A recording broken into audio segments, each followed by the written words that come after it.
Anti-Semite and Jew. Jean-Paul Sartre. 1. If a man attributes all or part of his own misfortunes and those of his country to the presence of Jewish elements in the community, if he proposes to remedy the state of affairs by depriving the Jews of certain of their rights, by keeping them out of certain economic and social activities, by expelling them from the country, by exterminating all of them, we say that he has anti-Semitic opinions. This word opinion makes us stop and think. It is the word a hostess uses to bring to an end a discussion that threatens to become acrimonious. It suggests that all points of view are equal, it reassures us, for it gives an inoffensive appearance to ideas by reducing them to the level of tastes. All tastes are natural, all opinions are permitted. Tastes, colors, and opinions are not open to discussion. In the name of democratic institutions, in the name of freedom of opinion, the anti-Semite asserts the right to preach the anti-Jewish crusade everywhere. At the same time, accustomed as we have been since the Revolution to look at every object in an analytic spirit, that is to say, as a composite whose elements can be separated, we look upon persons and characters as mosaics in which each stone coexists with the others without that coexistence affecting the nature of the whole. Thus anti-Semitic opinion appears to us to be a molecule that can enter into combination with other molecules of any origin. 5. Whatsoever without undergoing any alteration. A man may be a good father and a good husband, a conscientious citizen, highly cultivated, philanthropic, and in addition an anti-Semite. He may like fishing and the pleasures of love, may be tolerant in matters of religion, full of generous notions on the condition of the natives in Central Africa, and in addition detest the Jews. If he does not like them, we say, it is because his experience has shown him that they are bad, because statistics have taught him that they are dangerous, because certain historical factors have influenced his judgment. Thus this opinion seems to be the result of external causes, and those who wish to study it are prone to neglect the personality of the anti-Semite in favor of a consideration of the percentage of Jews who were mobilized in 1914, the percentage of Jews who are bankers, industrialists, doctors, and lawyers, or an examination of the history of the Jews in France since early times. They succeed in revealing a strictly objective situation that determines an equally objective current of opinion, and this they call anti-Semitism, for which they can draw up charts and determine the variations from 1870 to 1944. In such wise anti-Semitism appears to be at once a subjective taste that enters into combination with other tastes to form a personality, and an impersonal and social phenomenon which can be expressed by figures and averages, one which is conditioned by economic, historical, and political constants. I do not say that these two conceptions are necessarily contradictory. I do say that they are dangerous and false.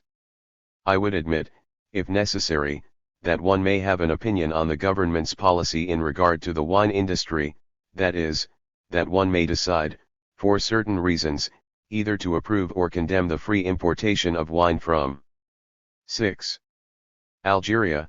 Here we have a case of holding an opinion on the administration of things. But I refuse to characterize as opinion a doctrine that is aimed directly at particular persons and that seeks to suppress their rights or to exterminate them. The Jew whom the anti-Semite wishes to lay hands upon is not a schematic being defined solely by his function, as under administrative law, or by his status or his acts, as under the code. He is a Jew, the son of Jews, recognizable by his physique, by the color of his hair, by his clothing perhaps, and, so they say, by his character. Anti-Semitism does not fall within the category of ideas protected by the right of free opinion. Indeed, it is something quite other than an idea. It is first of all a passion. No doubt it can be set forth in the form of a theoretical proposition. The moderate anti-Semite is a courteous man who will tell you quietly, personally, I do not detest the Jews. I simply find it preferable, for various reasons, that they should play a lesser part in the activity of the nation. But a moment later, if you have gained his confidence, he will add with more abandon, you see, there must be something about the Jews, they upset me physically. This argument, which I have heard 100 times, is worth examining. First of all, it derives from the logic of passion. For, really now, can we imagine anyone saying seriously, there must be something about tomatoes, for I have a horror of eating them? In addition, it shows us that anti-Semitism in its most temperate and most evolved forms remains a syncretic whole which may be expressed by statements of reasonable tenor, but which can involve even bodily modifications. Some men are suddenly struck with impotence if they learn from the woman with whom they are making love that she is a Jewess. There is a disgust for the Jew, just as there is a disgust for the Chinese. 7. Or the Negro among certain people.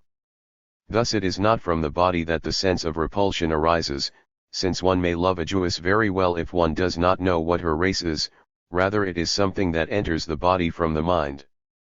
It is an involvement of the mind, but one so deep-seated and complete that it extends to the physiological realm, as happens in cases of hysteria. This involvement is not caused by experience. I have questioned 100 people on the reasons for their anti-Semitism. Most of them have confined themselves to enumerating the defects with which tradition has endowed the Jews. I detest them because they are selfish, intriguing, persistent, oily, tactless, etc., but, at any rate, you associate with some of them. Not if I can help it. A painter said to me, I am hostile to the Jews because, with their critical habits, they encourage our servants to insubordination. Here are examples a little more precise. A young actor without talent insisted that the Jews had kept him from a successful career in the theater by confining him to subordinate roles. A young woman said to me, I have had the most horrible experiences with furriers, they robbed me, they burned the fur I entrusted to them. Well, they were all Jews. But why did she choose to hate Jews rather than furriers? Why Jews or furriers rather than such and such a Jew or such and such a furrier? Because she had in her a predisposition toward anti-Semitism. A classmate of mine at the lycée told me that Jews annoy him because of the thousands of injustices that Jew-ridden social organizations commit in their favor. A Jew passed his aggregation the year I was failed, and you can't make me believe that that fellow, whose father came from Krakow or Lemberg, understood a poem by Ronsard or an eclogue by Virgil better than I. But he admitted that he 8. disdained the aggregation one as a mere academic exercise, and that he didn't study for it. Thus, to explain his failure, he made use of two systems of interpretation, like those madmen who, when they are far gone in their madness, pretend to be the king of Hungary but, if questioned sharply, admit to being shoemakers. His thoughts moved on two planes without his being in the least embarrassed by it. As a matter of fact, he will in time manage to justify his past laziness on the grounds that it really would be too stupid to prepare for an examination in which Jews are passed in preference to good Frenchmen. Actually he ranked 27th on the official list. There were 26 ahead of him, 12 who passed and 14 who failed. Suppose Jews had been excluded from the competition, would that have done him any good? And even if he had been at the top of the list of unsuccessful candidates, even if by eliminating one of the successful candidates he would have had a chance to pass, why should the Jew Weil have been eliminated rather than the Norman Matthew or the Breton Artzell? To understand my classmate's indignation we must recognize that he had adopted in advance a certain idea of the Jew, of his nature and of his role in society. And to be able to decide that among 26 competitors who were more successful than himself, it was the Jew who robbed him of his place, he must a priori have given preference in the conduct of his life to reasoning based on passion. Far from experience producing his idea of the Jew, it was the latter which explained his experience. If the Jew did not exist, the anti-Semite would invent him. One competitive state teacher's examination. 9. That may be so, you will say, but leaving the question of experience to one side, must we not admit that anti-Semitism is explained by certain historical data? For after all it does not come out of the air. It would be easy for me to reply that the history of France tells us nothing about the Jews, they were oppressed right up to 1789, since then they have participated as best they could in the life of the nation, taking advantage, naturally, of freedom of competition to displace the weak, but no more and no less than other Frenchmen. They have committed no crimes against France, have engaged in no treason. And if people believe there is proof that the number of Jewish soldiers in 1914 was lower than it should have been, it is because someone had the curiosity to consult statistics. This is not one of those facts which have the power to strike the imagination by themselves. No soldier in the trenches was able on his own initiative to feel astonishment at not seeing any Jews in the narrow sector that constituted his universe. However, since the information that history gives on the role of Israel depends essentially on the conception one has of history, I think it would be better to borrow from a foreign country a manifest example of Jewish treason and to calculate the repercussions this treason may have had on contemporary anti-Semitism. In the course of the bloody Polish revolts of the 19th century, the Warsaw Jews, whom the Tsars handled gently for reasons of policy, were very lukewarm toward the rebels. By not taking part in the insurrection they were able to maintain and improve their position in a country ruined by repression. I don't know whether this is true or not. What is certain is that many Poles believe it, and this historical fact contributes not a little to their bitterness against the Jews. But if I examine the matter more closely, I discover a 10. Vicious circle. The Tsars, we are told, treated the Polish Jews well whereas they willingly ordered pogroms against those in Russia. These sharply different courses of action had the same cause. The Russian government considered the Jews in both Russia and Poland to be inassimilable. According to the needs of their policy, they had them massacred at Moscow and Kiev because they were a danger to the Russian Empire, but favored them at Warsaw as a means of stirring up discord among the Poles. The latter showed nothing but hate and scorn for the Jews of Poland, but the reason was the same: for them Israel could never become an integral part of the national collectivity. Treated as Jews by the Tsar and as Jews by the Poles, provided, quite in spite of themselves, with Jewish interests in the midst of a foreign community, is it any wonder that these members of a minority behaved in accordance with the representation made of them? In short, the essential thing here is not an historical fact but the idea that the agents of history formed for themselves of the Jew. When the Poles of today harbor resentment against the Jews for their past conduct, they are incited to it by that same idea. If one is going to reproach little children for the sins of their grandfathers, one must first of all have a very primitive conception of what constitutes responsibility. Furthermore, one must form his conception of the children on the basis of what the grandparents have been. One must believe that what their elders did the young are capable of doing. One must convince himself that Jewish character is inherited. Thus the Poles of 1940 treated the Israelites in the community as Jews because their ancestors in 1848 had done the same with their contemporaries. Perhaps this traditional representation would, under other circumstances, have disposed the Jews of today to act like those of 1848. It is 11. Therefore the idea of the Jew that one forms for himself which would seem to determine history, not the historical fact that produces the idea. People speak to us also of social facts, but if we look at this more closely we shall find the same vicious circle. There are too many Jewish lawyers, someone says. But is there any complaint that there are too many Norman lawyers? Even if all the Bretons were doctors, would we say anything more than that Brittany provides doctors for the whole of France? Oh, someone will answer, it is not at all the same thing. No doubt, but that is precisely because we consider Normans as Normans and Jews as Jews. Thus wherever we turn it is the idea of the Jew which seems to be the essential thing. It has become evident that no external factor can induce anti-Semitism in the anti-Semite. Anti-Semitism is a free and total choice of oneself, a comprehensive attitude that one adopts not only toward Jews, but toward men in general, toward history and society. It is at one and the same time a passion and a conception of the world. No doubt in the case of a given anti-Semite certain characteristics will be more marked than in another. But they are always all present at the same time, and they influence each other. It is this syncretic totality which we must now attempt to describe. I noted earlier that anti-Semitism is a passion.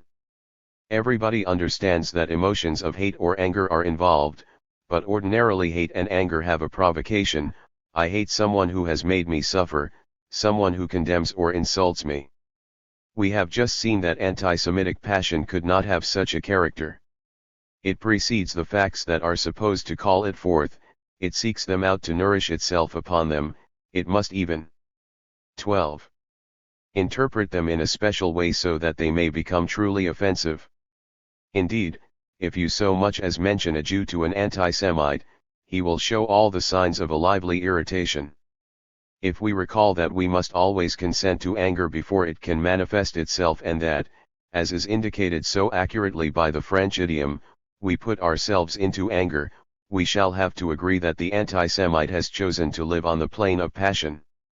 It is not unusual for people to elect to live a life of passion rather than one of reason. But ordinarily they love the objects of passion, women, glory, power, money. Since the anti-Semite has chosen hate, we are forced to conclude that it is the state of passion that he loves. Ordinarily this type of emotion is not very pleasant. A man who passionately desires a woman is impassioned because of the woman and in spite of his passion. We are wary of reasoning based on passion, seeking to support by all possible means opinions which love or jealousy or hate have dictated. We are wary of the aberrations of passion and of what is called monoideism. But that is just what the anti-Semite chooses right off. How can one choose to reason falsely? It is because of a longing for impenetrability. The rational man groans as he gropes for the truth. He knows that his reasoning is no more than tentative, that other considerations may supervene to cast doubt on it. He never sees very clearly where he is going, he is open, he may even appear to be hesitant. But there are people who are attracted by the durability of a stone. They wish to be massive and impenetrable, they wish not to change. Where, indeed, would change take them? We have here a basic fear of oneself and of truth. What frightens them is not the content of truth, of which they have no conception, but the form itself of truth, that thing of indefinite approximation. It is as if their own existence were in continual suspension. 13. But they wish to exist all at once and right away. They do not want any acquired opinions, they want them to be innate. Since they are afraid of reasoning, they wish to wad the kind of life wherein reasoning and research play only a subordinate role, wherein one seeks only what he has already found, wherein one becomes only what he already was. This is nothing but passion. Only a strong emotional bias can give a lightning-like certainty, it alone can hold reason in leash, it alone can remain impervious to experience and last for a whole lifetime. The anti-Semite has chosen hate because hate is a faith. At the outset he has chosen to devaluate words and reasons. How entirely at ease he feels as a result. How futile and frivolous discussions about the rights of the Jew appear to him. He has placed himself on other ground from the beginning. If out of courtesy he consents for a moment to defend his point of view, he lends himself but does not give himself. He tries simply to project his intuitive certainty onto the plane of discourse. I mentioned a while back some remarks by anti-Semites, all of them absurd. I hate Jews because they make servants insubordinate, because a Jewish furrier robbed me, etc. Never believe that anti-Semites are completely unaware of the absurdity of their replies. They know that their remarks are frivolous, open to challenge. But they are amusing themselves, for it is their adversary who is obliged to use words responsibly, since he believes in words. The anti-Semites have the right to play. They even like to play with discourse for, by giving ridiculous reasons, they discredit the seriousness of their interlocutors. They delight in acting in bad faith, since they seek not to persuade by sound argument but to intimidate and disconcert. If you press them too closely, they will abruptly fall silent, loftily indicating by some phrase that the time for argument is past. It is not that they are afraid. 14. Of being convinced.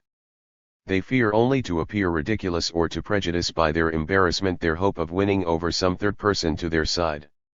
If then, as we have been able to observe, the anti-Semite is impervious to reason and to experience, it is not because his conviction is strong. Rather, his conviction is strong because he has chosen first of all to be impervious. He has chosen also to be terrifying. People are afraid of irritating him. No one knows to what lengths the aberrations of his passion will carry him, but he knows, for this passion is not provoked by something external. He has it well in hand, it is obedient to his will, now he lets go of the reins and now he pulls back on them. He is not afraid of himself, but he sees in the eyes of others a disquieting image his own, and he makes his words and gestures conform to it. Having this external model, he is under no necessity to look for his personality within himself. He has chosen to find his being entirely outside himself, never to look within, to be nothing save the fear he inspires in others. What he flees even more than reason is his intimate awareness of himself. But someone will object, what if he is like that only with regard to the Jews? What if he otherwise conducts himself with good sense? I reply that that is impossible. There is the case of a fishmonger who, in 1942, annoyed by the competition of two Jewish fishmongers who were concealing their race, one fine day took pen in hand and denounced them. I have been assured that this fishmonger was in other respects a mild and jovial man, the best of sons. But I don't believe it. A man who finds it entirely natural to denounce other men cannot have our conception of humanity. He does not see even those whom he aids in the same light as we do. His 15. Generosity, his kindness are not like our kindness, our generosity. You cannot confine passion to one sphere. The anti-Semite readily admits that the Jew is intelligent and hard-working, he will even confess himself inferior in these respects. This concession costs him nothing, for he has, as it were, put those qualities in parentheses. Or rather they derive their value from the one who possesses them. The more virtues the Jew has, the more dangerous he will be. The anti-Semite has no illusions about what he is. He considers himself an average man, modestly average, basically mediocre.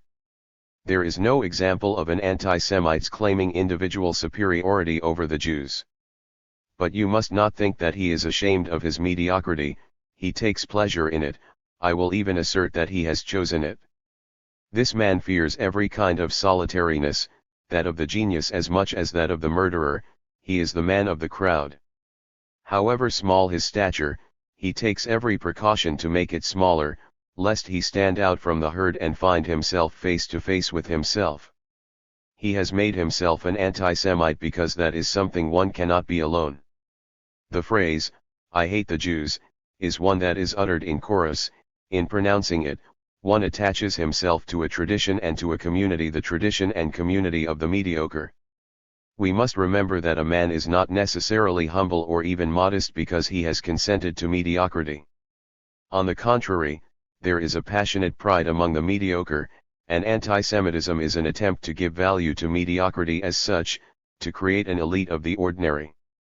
To the anti-Semite, intelligence is Jewish, he can thus disdain it in all tranquility, like all the other virtues which the Jew possesses. They are so many ersatz attributes that the Jew cultivates in place of that balanced mediocrity which he 16. Will never have. The true Frenchman, rooted in his province, in his country, borne along by a tradition 20 centuries old, benefiting from ancestral wisdom, guided by tried customs, does not need intelligence. His virtue depends upon the assimilation of the qualities which the work of 100 generations has lent to the objects which surround him, it depends on property. It goes without saying that this is a matter of inherited property, not property one buys. The anti-Semite has a fundamental incomprehension of the various forms of modern property, money, securities, etc. These are abstractions, entities of reason related to the abstract intelligence of the Semite. A security belongs to no one because it can belong to everyone, moreover, it is a sign of wealth, not a concrete possession. The anti-Semite can conceive only of a type of primitive ownership of land based on a veritable magical rapport, in which the thing possessed and its possessor are united by a bond of mystical participation. He is the poet of real property. It transfigures the proprietor and endows him with a special and concrete sensibility. To be sure, this sensibility ignores eternal truths or universal values. The universal is Jewish, since it is an object of intelligence. What his subtle sense seizes upon is precisely that which the intelligence cannot perceive. To put it another way, the principle underlying anti-Semitism is that the concrete possession of a particular object gives as if by magic the meaning of that object. Morris said the same thing when he declared a Jew to be forever incapable of understanding this line of Racine, dans l'Orient désert, qu'il devint mon ennui. 2. Berenice. 17. But the way is open to me, mediocre me, to understand what the most subtle, the most cultivated intelligence has been unable to grasp. Why? Because I possess Racine and my country and my soil. Perhaps the Jew speaks a purer French than I do, perhaps he knows syntax and grammar better, perhaps he is even a writer. No matter, he has spoken this language for only 20 years, and I for 1,000 years. The correctness of his style is abstract, acquired, my faults of French are in conformity with the genius of the language. We recognize here the reasoning that Bars used against the holders of scholarships. There is no occasion for surprise. Don't the Jews have all the scholarships? All that intelligence, all that money can acquire one leaves to them, but it is as empty as the wind. The only things that count are irrational values, and it is just these things which are denied the Jews forever. Thus the anti-Semite takes his stand from the start on the ground of irrationalism. He is opposed to the Jew, just as sentiment is to intelligence, the particular to the universal, the past to the present, the concrete to the abstract, the owner of real property to the possessor of negotiable securities. Besides this, many anti-Semites, the majority, perhaps belong to the lower middle class of the towns. They are functionaries, office workers, small businessmen, who possess nothing.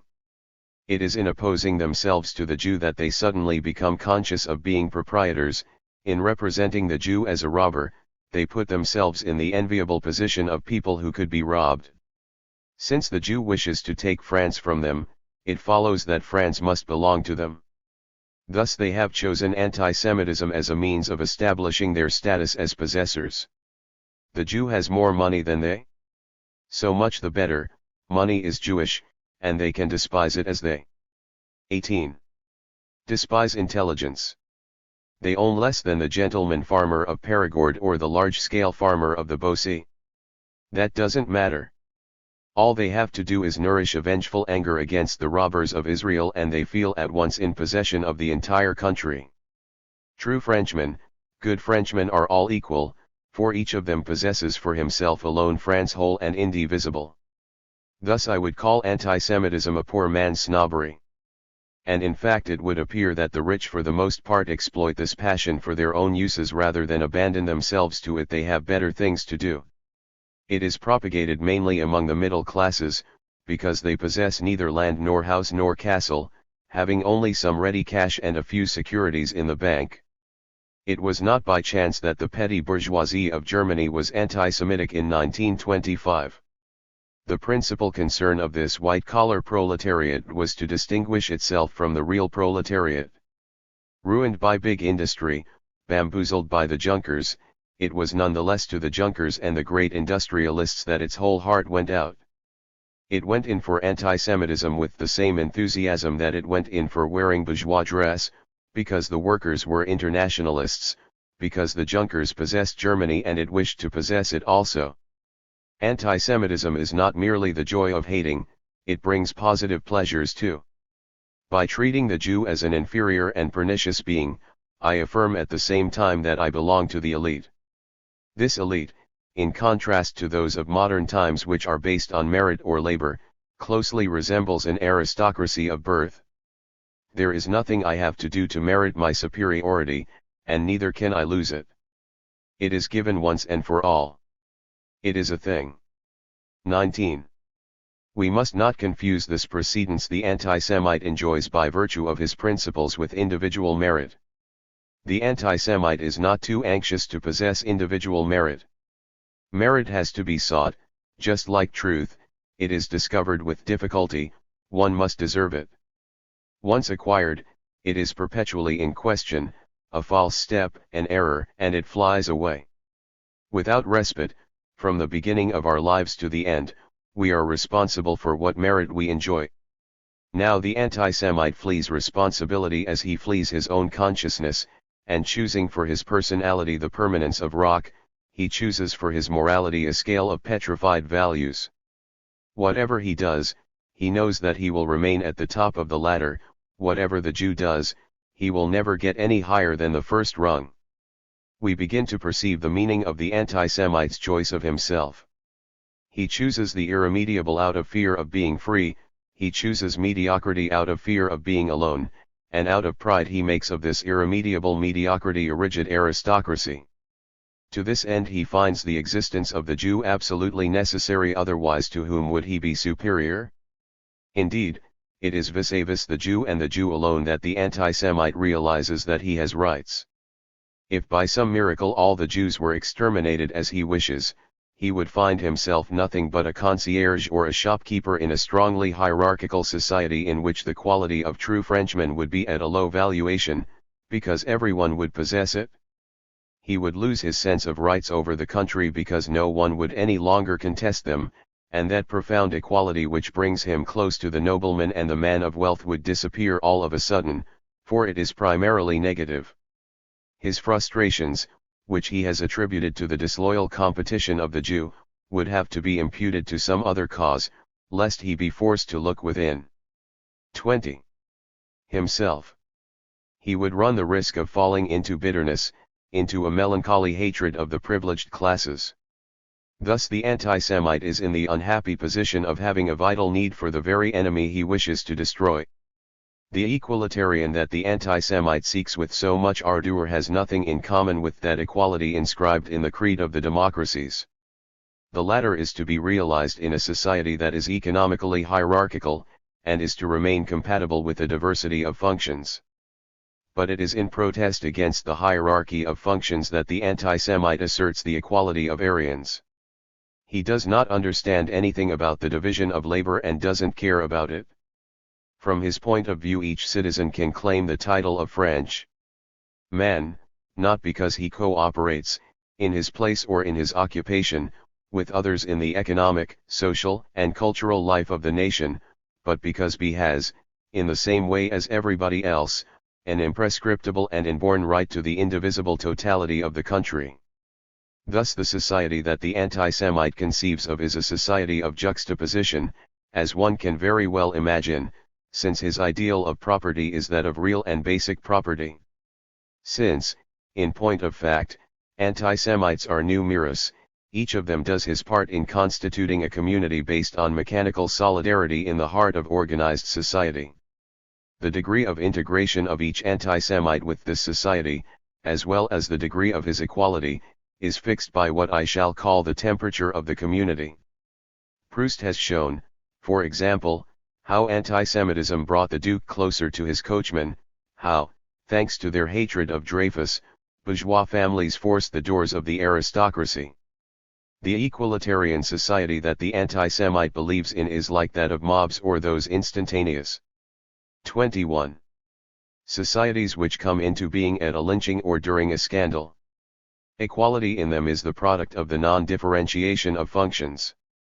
The social bond is anger. The collectivity has no other goal than to exercise over certain individuals a diffused repressive sanction. Collective impulsions and stereotypes are imposed on individuals all the more strongly because none of them is defended by any specialized function. Thus the person is drowned in the crowd, and the ways of thinking and reacting of the group are of a purely primitive type. Of course, such collectivities do not spring solely from anti-Semitism. An uprising, a crime, an injustice can cause them to break out suddenly. But those are ephemeral formations which soon vanish without leaving any trace. Since anti-Semitism survives the great crises of Jew hatred, the society which the anti-Semites form remains in a latent state during normal periods, with every anti-Semite celebrating its existence. Incapable of understanding modern social organization, He has a nostalgia for periods of crisis in which the primitive community will suddenly reappear and attain its temperature of fusion. He wants his personality to melt suddenly into the group and be carried away by the collective torrent. He has this atmosphere of the pogrom in mind when he asserts the union of all Frenchmen. In this sense, anti-Semitism is, in a democracy, a covered form of what is called the struggle of the citizen against authority. Question any one of those turbulent young men who placidly break the law and band together to beat up a Jew in a deserted street, he will tell you that he wants a strong authority to take from him the crushing responsibility of thinking for himself. Since the Republic is weak, he is led to break the law out of love of obedience. But is it really strong authority that he wishes? In reality he demands rigorous order for others, and for 22. Himself disorder without responsibility. He wishes to place himself above the law, at the same time escaping from the consciousness of his liberty and his isolation. He therefore makes use of a subterfuge. The Jews take part in elections, there are Jews in the government, therefore the legal power is vitiated at its base. As a matter of fact, it no longer exists, so it is legitimate to ignore its decrees. Consequently there is no disobedience, one cannot disobey what does not exist. Thus for the anti-Semite there is a real France with a government real but diffused and without special organs, and an abstract France, official, Jew-ridden, against which it is proper to rebel. Naturally this permanent rebellion is the act of a group. The anti-Semite would under no circumstances dare to act or think on his own. And the group would be unable to conceive of itself as a minority party, for a minority party is obliged to devise a program and to determine on a line of political action, all of which implies initiative, responsibility, and liberty. Anti-Semitic associations do not wish to invent anything, they refuse to assume responsibility. They would be horrified at setting themselves up as a certain fraction of French opinion, for then they would have to draw up a program and seek legal means of action. They prefer to represent themselves as expressing in all purity, in all passivity, the sentiments of the real country in its indivisible state. Any anti-Semite is therefore, in varying degree, the enemy of constituted authority. He wishes to be the disciplined member of an undisciplined group, he adores order, but a social order. We might say that he wishes to provoke political disorder in order to restore social order, the social order in his eyes being a society that, by virtue of juxtaposition, is egalitarian and primitive, one with a 23. Heightened temperature, one from which Jews are excluded. These principles enable him to enjoy a strange sort of independence, which I shall call an inverted liberty. Authentic liberty assumes responsibilities, and the liberty of the anti-Semite comes from the fact that he escapes all of his. Floating between an authoritarian society which has not yet come into existence and an official and tolerant society which he disavows, he can do anything he pleases without appearing to be an anarchist, which would horrify him. The profound seriousness of his aims which no word, no statement, no act can express permits him a certain frivolity. He is a hooligan, he beats people up, he urges, he robs, it is all in a good cause. If the government is strong, anti-Semitism withers, unless it be a part of the program of the government itself, in which case it changes its nature. Enemy of the Jews, the anti-Semite has need of them. Anti-democratic, he is a natural product of democracies and can only manifest himself within the framework of the Republic. We begin to understand that anti-Semitism is more than a mere opinion about the Jews and that it involves the entire personality of the anti-Semite. But we have not yet finished with him, for he does not confine himself to furnishing moral and political directives, he has a method of thought and a conception of the world all his own.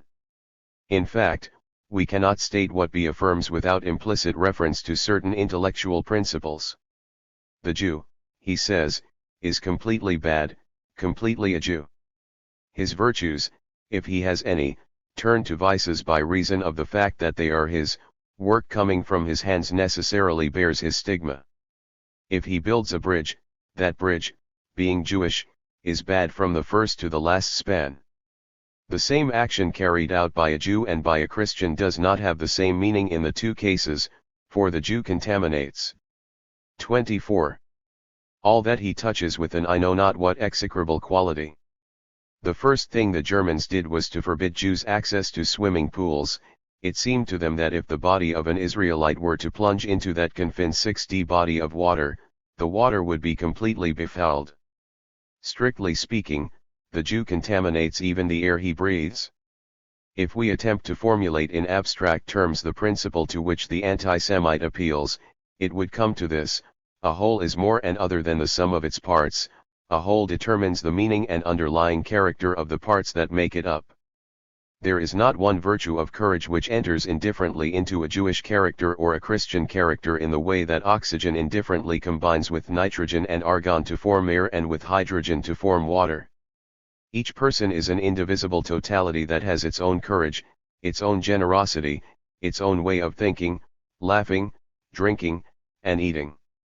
What is there to say except that the anti-Semite has chosen to fall back on the spirit of synthesis in order to understand the world?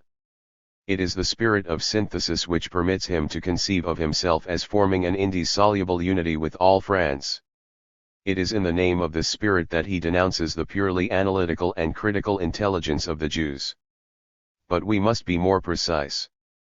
For some time, on the right and on the left, among the traditionalists and among the socialists, it has been the fashion to make appeal to synthetic principles as against the spirit of analysis which presided over the foundation of bourgeois democracy.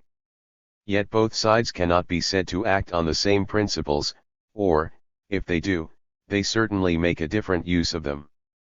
What use does the anti-Semite make of these principles? We find scarcely any anti-Semitism among workers. 25. It is absurd to answer that that is because there are no Jews in their ranks. Suppose the fact alleged were true, that is precisely what they would have to complain of. The Nazis knew it very well, for when they wished to extend their propaganda to the proletariat, they launched the slogan of Jewish capitalism. The working class does, however, think about the social situation synthetically, only it does not use the methods of the anti-Semites. It sees ensembles in terms of economic functions. The bourgeoisie, the peasant class, the proletariat, those are the synthetic realities with which it is concerned, and in those complexes it distinguishes secondary synthetic structures: labor unions, employers' associations, trusts, cartels, parties. Thus the explanations it gives for historical phenomena are found to agree perfectly with the differentiated structure of a society based on division of labor. History, as the working class sees it, is the result of the play of economic organisms and the interaction of synthetic groups. The majority of the anti-Semites, on the contrary, belongs to the middle class, that is, among men who have a level of life equal or superior to that of the Jews, or, if you prefer, among the non-producers. The bourgeois in fact does not produce, he directs, administers, distributes, buys, sells. His function is to enter into direct relations with the consumer. In other words, his activity is based on a constant commerce with men, whereas the worker, in the exercise of his trade, is in permanent contact with things. Each man judges history in accordance with the profession that he follows. Shaped by the daily influence of the materials he works with, the workman sees society as the product of real forces acting in accordance with rigorous laws. His dialectical materialism signifies that he envisages the social world in the 26. same way as the material world. On the other hand, the bourgeois and the anti-Semite in particular have chosen to explain history by the action of individual wills. Do not the bourgeois depend on these same wills in the conduct of their affairs? 3. They behave towards social facts like primitives who endow the wind and the sun with little souls.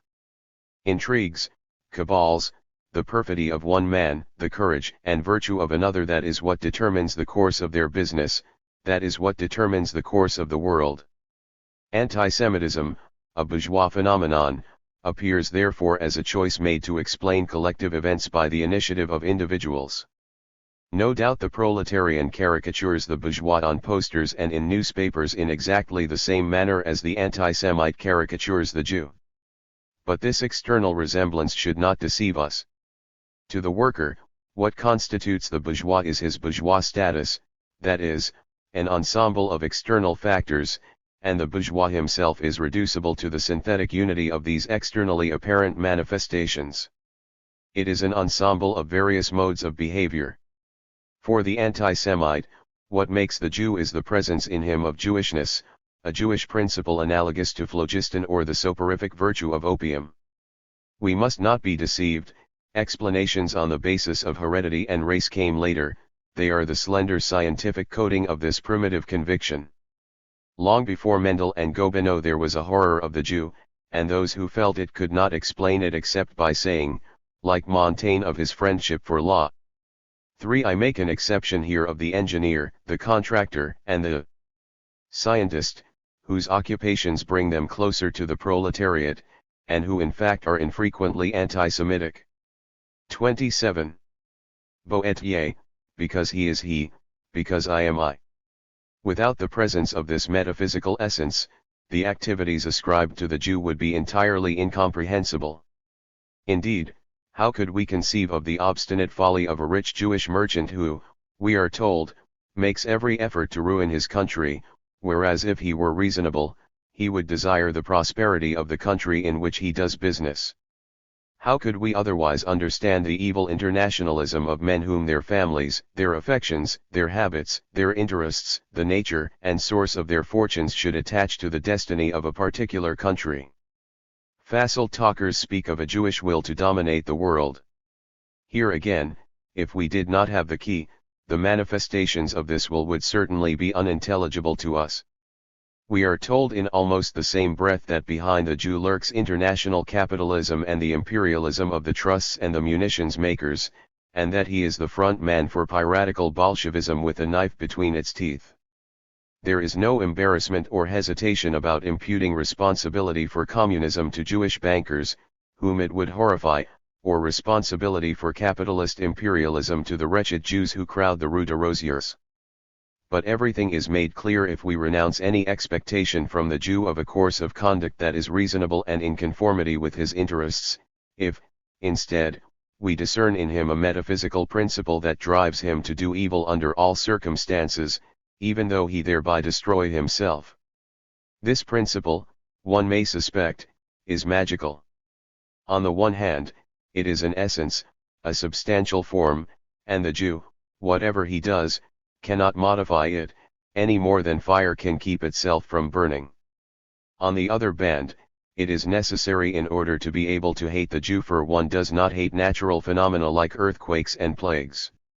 28. Of locusts that it also have the virtue of freedom. Only the freedom in question is carefully limited. The Jew is free to do evil, not good. He has only as much free will as is necessary for him to take full responsibility for the crimes of which he is the author. He does not have enough to be able to achieve a reformation. Strange liberty, which instead of preceding and constituting the essence, remains subordinate to it, is only an irrational quality of it, and yet remains liberty. There is only one creature, to my knowledge, who is thus totally free and yet chained to evil, that is the spirit of evil himself, Satan. Thus the Jew is assimilable to the spirit of evil.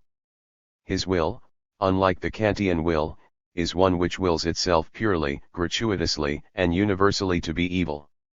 It is the will to evil. Through him evil arrives on the earth. All that is bad in society is directly or indirectly imputable to him.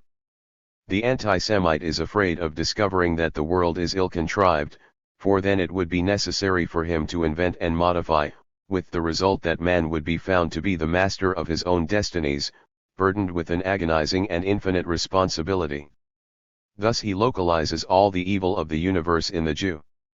If nations war with each other, the conflict does not arise from the fact that the idea of nationality, in its present form, implies imperialism and the clash of interests. No, it is because the Jew is there, behind the governments, breathing discord. If there is a class struggle, it is not because the economic organization leaves something to be desired. It is because Jewish demagogues, hook-nosed agitators, have seduced the workers. Anti-Semitism is thus seen to be at bottom a form of Manichaeism. It explains the course of the world by the 29. Struggle of the principle of good with the principle of evil. Between these two principles no reconciliation is conceivable, one of them must triumph and the other be annihilated. Look at Ce1ine, his vision of the universe is catastrophic. The Jew is everywhere, the earth is lost, it is up to the Aryan not to compromise, never to make peace. Yet he must be on his guard, if he breathes, he has already lost his purity, for the very air that penetrates his bronchial tubes is contaminated. Does that not read like a diatribe by a Manichaean? If Celine supported the socialist theses of the Nazis, it was because he was paid to do so. At the bottom of his heart he did not believe in them. For him there is no solution except collective suicide, non-reproduction, death. Others Moras or the PPF4 are less discouraging. They envisage a long and often doubtful struggle, with the final triumph of good. It is Ormuzd against Ahriman. The reader understands that the anti-Semite does not have recourse to Manichaeism as a secondary principle of explanation. It is the original choice he makes of Manichaeism which explains and conditions anti-Semitism. We must therefore ask ourselves what this original choice can mean for a man of today. Let us compare for a moment the revolutionary idea of the class struggle with the Manichaeism of the anti-Semite. In the eyes of the Marxist, the class struggle is in no sense a struggle between good and evil, it is a conflict of interests between human groups. The reason why the revolutionary adopts the point of view of the proletariat is, first of all, because it is his own class, then because it is oppressed, because it is by far the most numerous and consequently involves the fate of mankind in its own destiny, finally. For Parti Populaire Français. 30. Because the results of its victory will necessarily include the abolition of the class structure. The goal of the revolutionary is to change the organization of society. To do that it will no doubt be necessary to destroy the old regime. But that will not be sufficient, above all it will be necessary to build a new order. If by some impossible chance the privileged class were willing to cooperate in the socialist reconstruction and gave clear proofs of its good faith, there would be no valid reason for repulsing it. If it is highly improbable that it will offer its support to the socialists in good faith, it is because its very situation as a privileged class prevents it from doing so, not because of some indefinable interior demon which impels it to do evil in its own despite. In any case, if portions of this class break away from it, they can be constantly assimilated to the oppressed class, and they will be judged by their acts, not by their essence. I don't give a damn for your eternal essence, Politzer told me one day. On the other hand, the Manichaean anti-Semite puts his emphasis on destruction. What he sees is not a conflict of interests but the damage which an evil power causes society. Therefore good consists above all in the destruction of evil. Underneath the bitterness of the anti-Semite is concealed the optimistic belief that harm only will be re-established of itself, once evil is eliminated. His task is therefore purely negative, there is no question of building a new society, but only of purifying the one which exists. In the attainment of this goal the cooperation of Jews of goodwill would be useless and even fatal, and anyhow no Jew could be a man of goodwill. Knight-errant of the good, the anti-Semite is a holy man. The Jew also is holy in his manner, holy like the untouchables, like savages under the interdict of a taboo. Thus the conflict is raised to a religious plane, and the end of the combat can be nothing other than a holy destruction. 31. The advantages of this position are many. To begin with, it favors laziness of mind. We have seen that the anti-Semite understands nothing about modern society.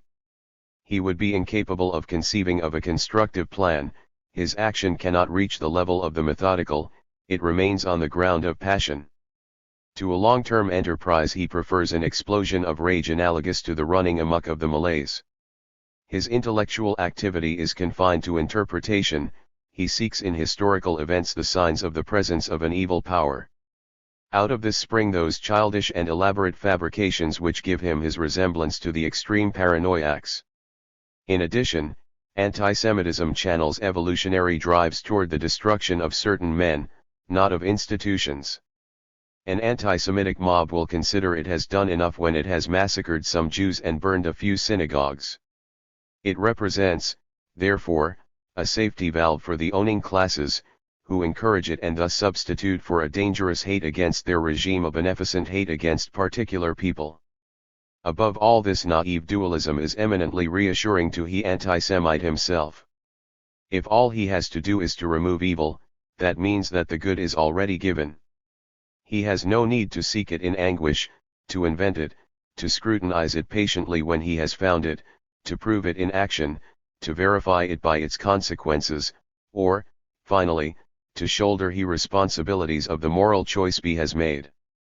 It is not by chance that the great outbursts of anti-Semitic rage conceal a basic optimism. The anti-Semite has cast his lot for evil so as not to have to cast his lot for good. The more one is absorbed in fighting evil, the less one is tempted to place the good in question. One does not need to talk about it, yet it is always understood in the discourse of the anti-Semite, and it remains understood in his 32. Thought. When he has fulfilled his mission as holy destroyer, the lost paradise will reconstitute itself. For the moment so many tasks confront the anti-Semite that he does not have time to think about it. He is in the breach, fighting, and each of his outbursts of rage is a pretext to avoid the anguished search for the good. But that is not all, and now we touch on the domain of psychoanalysis. Manichaeism conceals a deep-seated attraction toward evil. For the anti-Semite, evil is his lot, his job's portion. Those who come after will concern themselves with the good, if there is occasion. As for him, he is in the front rank of society, fighting with his back turned to the pure virtues that he defends. His business is with evil, his duty is to unmask it, to denounce it, to measure its extent. That is why he is so obsessed with piling up anecdotes that reveal the lubricity of the Jew, his appetite for money, his ruses, and his treasons. He bathes his hands in ordure. Read again La France of Drummond. That book of a high French morality is a collection of ignoble or obscene stories. Nothing reflects better the complex nature of the anti-Semite. Since through fear of standing out from the crowd he has not wished to choose his good, allowing everybody else's to be imposed on him, his morality is never based on an intuition of values or on what Plato calls love. It shows itself only by the strictest taboos, by the most rigorous and most gratuitous imperatives. What he contemplates without intermission, that for which he has an intuition and almost a taste, is evil. He and thus glut himself to the point of obsession with the recital of obscene or criminal actions which excite and satisfy his perverse leanings, but since at the same time attributes them to those infamous Jews on whom he heaps his scorn, he satisfies himself without being compromised. In Berlin. 33. I knew a Protestant in whom sexual desire took the form of indignation. The sight of women bathing suits aroused him to fury. He willingly encouraged that fury and passed his time at swimming pools. The anti-Semite is like that, and one of the elements of his hatred is a profound sexual attraction toward Jews. His behavior reflects a curiosity fascinated by evil. It above all, I think, it represents a basic sadism. Anti-Semitism is incomprehensible unless one recalls that a Jew, object of so much execration, is perfectly innocent, I should even say inoffensive. Thus the anti-Semite takes pains to speak to us of secret Jewish organizations, of formidable and clandestine Freemasonries.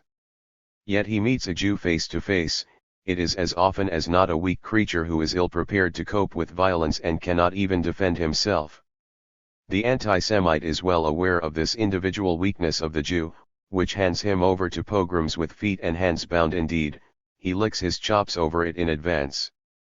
Thus his hatred for the Jew cannot be compared to that which the Italians of 1830 felt toward the Austrians, or that which the French of 1942 felt toward the Germans.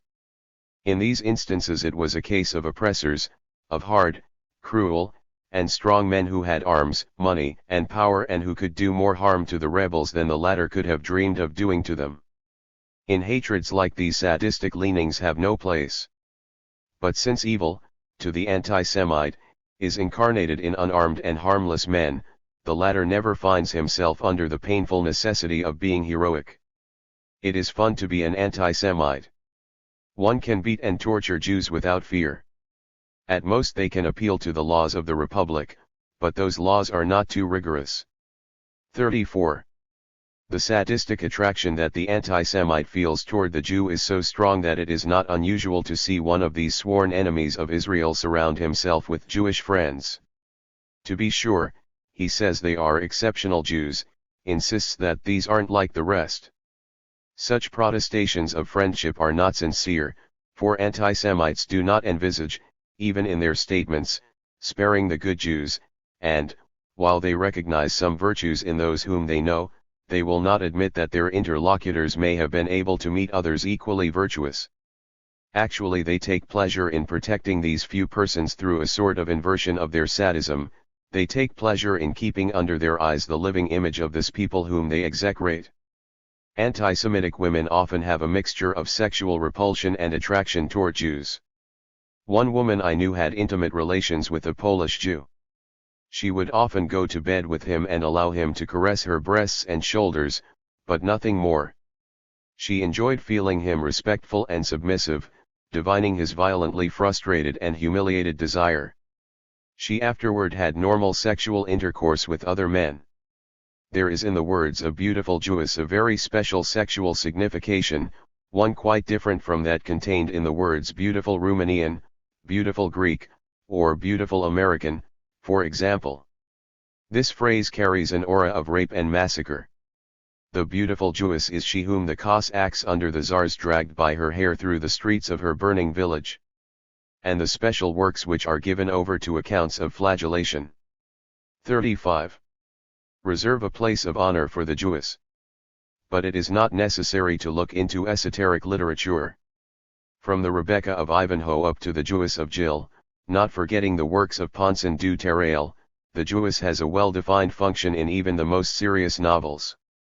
Frequently violated or beaten, she sometimes succeeds in escaping dishonor by means of death, but that is a form of justice, and those who keep their virtue are docile servants or humiliated women in love with indifferent Christians who marry Aryan women.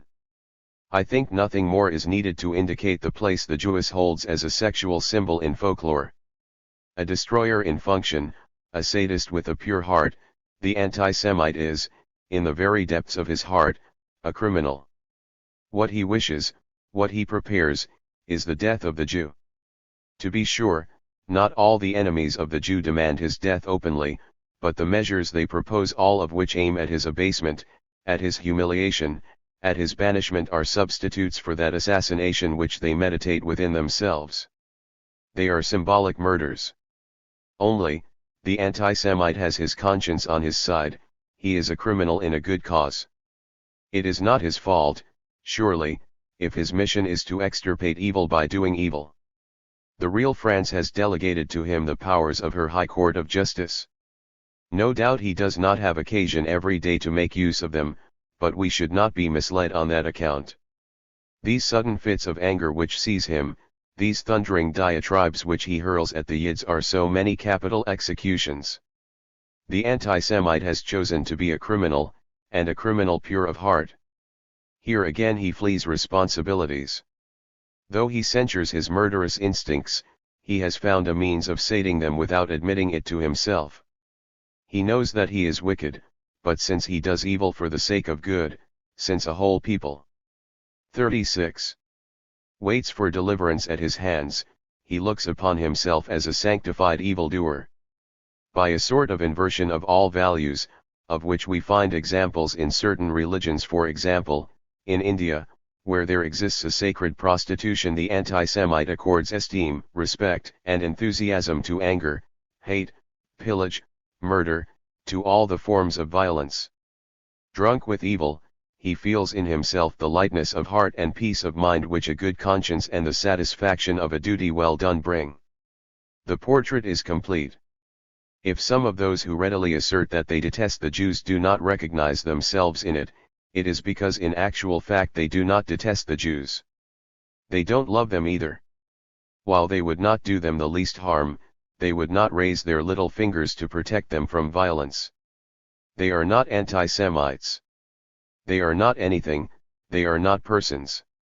Since it is necessary to appear to be something, they make themselves into an echo, a murmur, and, without thinking of evil, without thinking of anything, they go about repeating learned formulas which give them the right of entry to certain drawing rooms. Thus they know the delights of being nothing but an empty noise, of having their heads filled with an enormous affirmation which they find all the more respectable because they have borrowed it. Anti-Semitism is only a justification for their existence. Their futility is such that they will eagerly abandon this justification for any other, provided that the latter be more distinguished. For anti-Semitism is distinguished, as are all the manifestations of a collective and irrational soul which seek to create an occult and conservative France. It seems to all these feather-brains that by repeating with eager emulation the statement that the Jew is harmful to the country, they are performing a rite of initiation which admits them to the fireside of social warmth and energy. 37. In this sense anti-Semitism has kept something of the nature of human sacrifice. It has, moreover, a considerable advantage for those people who are aware of their profound instability and are weary of it. It permits them to put on the externals of passion and, as has been fashionable since the Romantic movement, to confuse this with personality. These second-hand anti-Semites can provide themselves at little cost with an aggressive personality. One of my friends often used to tell me about an elderly cousin of his who came to dine with his family and about whom they said, with a certain air, "Jules can't abide the English." My friend doesn't recall that they ever said anything else about cousin Jules. But that was enough. There was a tacit understanding between Jules and his family. They ostentatiously avoided talking about the English in front of him, and that precaution gave him a semblance of existence in the eyes of those about him at the same time that it provided them with the agreeable sensation of participating in a sacred ceremony. Then on occasion, after careful deliberation, someone, as if by inadvertence, would throw out an allusion to Great Britain or her dominions. Cousin Jules, pretending to become very angry, would feel himself come to life for a moment, and everybody would be happy. Many people are anti-Semites in the way cousin Jules was an Anglophobe, without, to be sure, realizing the true implications of their attitude. Pale reflections, reeds shaken by the wind, they certainly would not have invented anti-Semitism, if the conscious anti-Semite did not already exist. But it is they who with complete indifference assure the survival of anti-Semitism and carry it forward through the generations. 38. We are now in a position to understand the anti-Semite. He is a man who is afraid. Not of the Jews, to be sure, but of himself, of his own consciousness, of his liberty, of his instincts, of his responsibilities, of solitariness, of change, of society, and of the world, of everything except the Jews. He is a coward who does not want to admit his cowardice to himself, a murderer who represses and censures his tendency to murder without being able to hold it back, yet who dares to kill only in effigy or protected by the anonymity of the mob, a malcontent who dares not revolt from fear of the consequences of his rebellion. In espousing anti-Semitism, he does not simply adopt an opinion, he chooses himself as a person. He chooses the permanence and impenetrability of stone, the total irresponsibility of the warrior who obeys his leaders and he has no leader. He chooses to acquire nothing, to deserve nothing, he assumes that everything is given him as his birthright and he is not noble. He chooses finally a good that is fixed once and for all, beyond question, out of reach. He dares not examine it for fear of being led to challenge it and having to seek it in another form. The Jew only serves him as a pretext, elsewhere his counterpart will make use of the Negro or the man of yellow skin. The existence of the Jew merely permits the anti-Semite to stifle his anxieties at their inception by persuading himself that his place in the world has been marked out in advance, that it awaits him, and that tradition gives him the right to occupy it. Anti-Semitism, in short, is fear of the human condition. The anti-Semite is a man who wishes to be pitiless stone, a furious torrent, a devastating thunderbolt, anything except a man. 39. 2. The Jews have one friend, however, the Democrat. But he is a feeble protector. No doubt he proclaims that all men have equal rights, no doubt he has founded the League for the Rights of Man, but his own declarations show the weakness of his position. In the 18th century, once and for all, he made his choice, the analytic spirit. He has no eyes for the concrete syntheses with which history confronts him. He recognizes neither Jew, nor Arab, nor Negro, nor bourgeois, nor worker, but only man always the same in all times and all places. He resolves all collectivities into individual elements. To him a physical body is a collection of molecules, a social body, a collection of individuals. And by individual he means the incarnation in a single example of the universal traits which make up human nature. Thus the anti-Semite and the Democrat tirelessly carry on their dialogue without ever understanding one another or realizing that they are not talking about the same things. If the anti-Semite reproaches the Jew for his avarice, the Democrat will reply that he knows Jews who are not avaricious and Christians who are. But the anti-Semite is not moved. What he meant was that there is a Jewish avarice, an avarice determined by that synthetic whole, the Jewish person. He can agree without embarrassment that it is possible for certain Christians to be avaricious, 4-2. 40. Him Christian. Avarice and Jewish avarice are not the same. To the Democrat, on the contrary, avarice has a certain universal and invariable nature that can be added to the ensemble of the traits which make up an individual and still remain the same under all circumstances. There are not two ways of being avaricious, one is or one is not. The Democrat, like the scientist, fails to see the particular case. To him the individual is only an ensemble of universal traits. It follows that his defense of the Jew saves the latter as man and annihilates him as Jew. In contrast to the anti-Semite, the Democrat is not afraid of himself, what he fears is the great collective forms in which he is in danger of being disintegrated. Thus he has chosen to throw in his lot with the analytic spirit because it does not see these synthetic realities. Taking this point of view, he fears the awakening of a Jewish consciousness in the Jew, that is, he fears that the Jew will acquire a consciousness of the Jewish collectivity just as he fears that a class consciousness may awaken in the worker. His defense is to persuade individuals that they exist in an isolated state. There are no Jews, he says, there is no Jewish question. This means that he wants to separate the Jew from his religion, from his family, from his ethnic community, in order to plunge him into the democratic crucible whence he will emerge naked and alone, an individual and solitary particle like all the other particles. This is what, in the United States, is called the policy of assimilation. Immigration laws have registered the failure of this policy and, on the whole, the failure of the democratic point of view. How could it be otherwise? For a Jew, conscious and proud of being Jewish, asserting his claim to be a member of the Jewish community without ignoring on that account the bonds which unite him to the national community, there may not be so much difference. 41. Between the anti-Semite and the Democrat. The former wishes to destroy him as a man and leave nothing in him but the Jew, the pariah, the untouchable. The latter wishes to destroy him as a Jew and leave nothing in him but the man, the abstract and universal subject of the rights of man and the rights of the citizen. Thus there may be detected in the most liberal Democrat a tinge of anti-Semitism. B is hostile to the Jew to the extent that the latter thinks of himself as a Jew. He expresses this hostility by a sort of indulgent and amused irony, as when he says of a Jewish friend whose Semitic origin is easily recognizable, just the same he is too Jewish. Or when B declares, the only thing I have against the Jews is their clannishness, if you let one in, he will bring 10 more with him. During the occupation the Democrat was profoundly and sincerely indignant at the anti-Semitic persecutions, but beside from time to time, the Jews will come back from exile with such insolence and hunger for vengeance that I am afraid of a new outburst of anti-Semitism. What H really feared was that the persecutions might have helped to give the Jew a more definite consciousness of himself.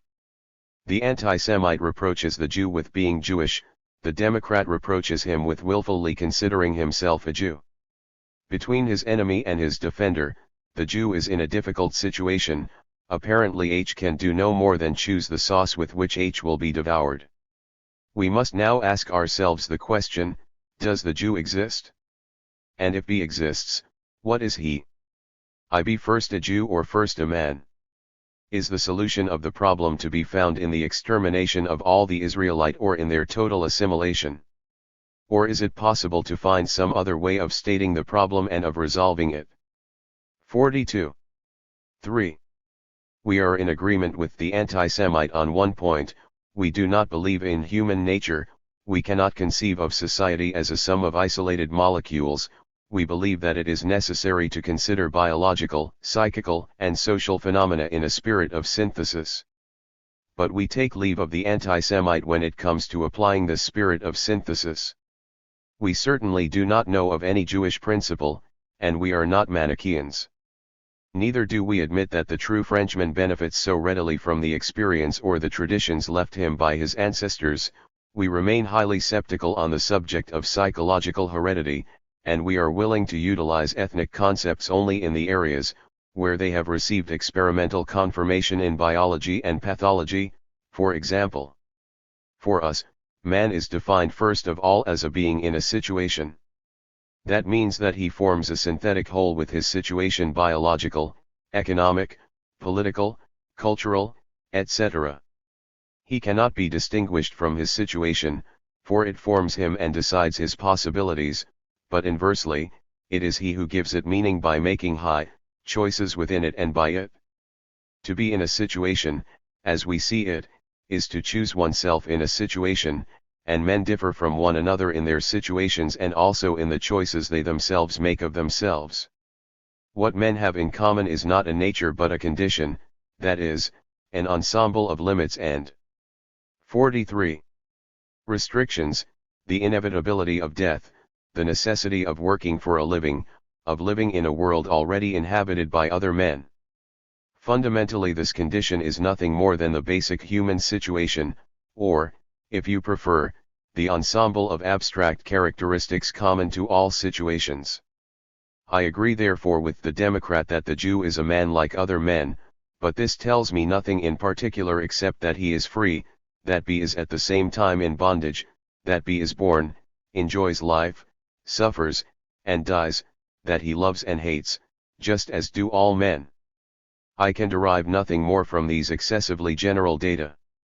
If I wish to know who the Jew is, I must first inquire into the situation surrounding him, since he is a being in a situation. I give warning that I shall limit my description to the Jews in France, for it is the problem of the French Jew that is our problem.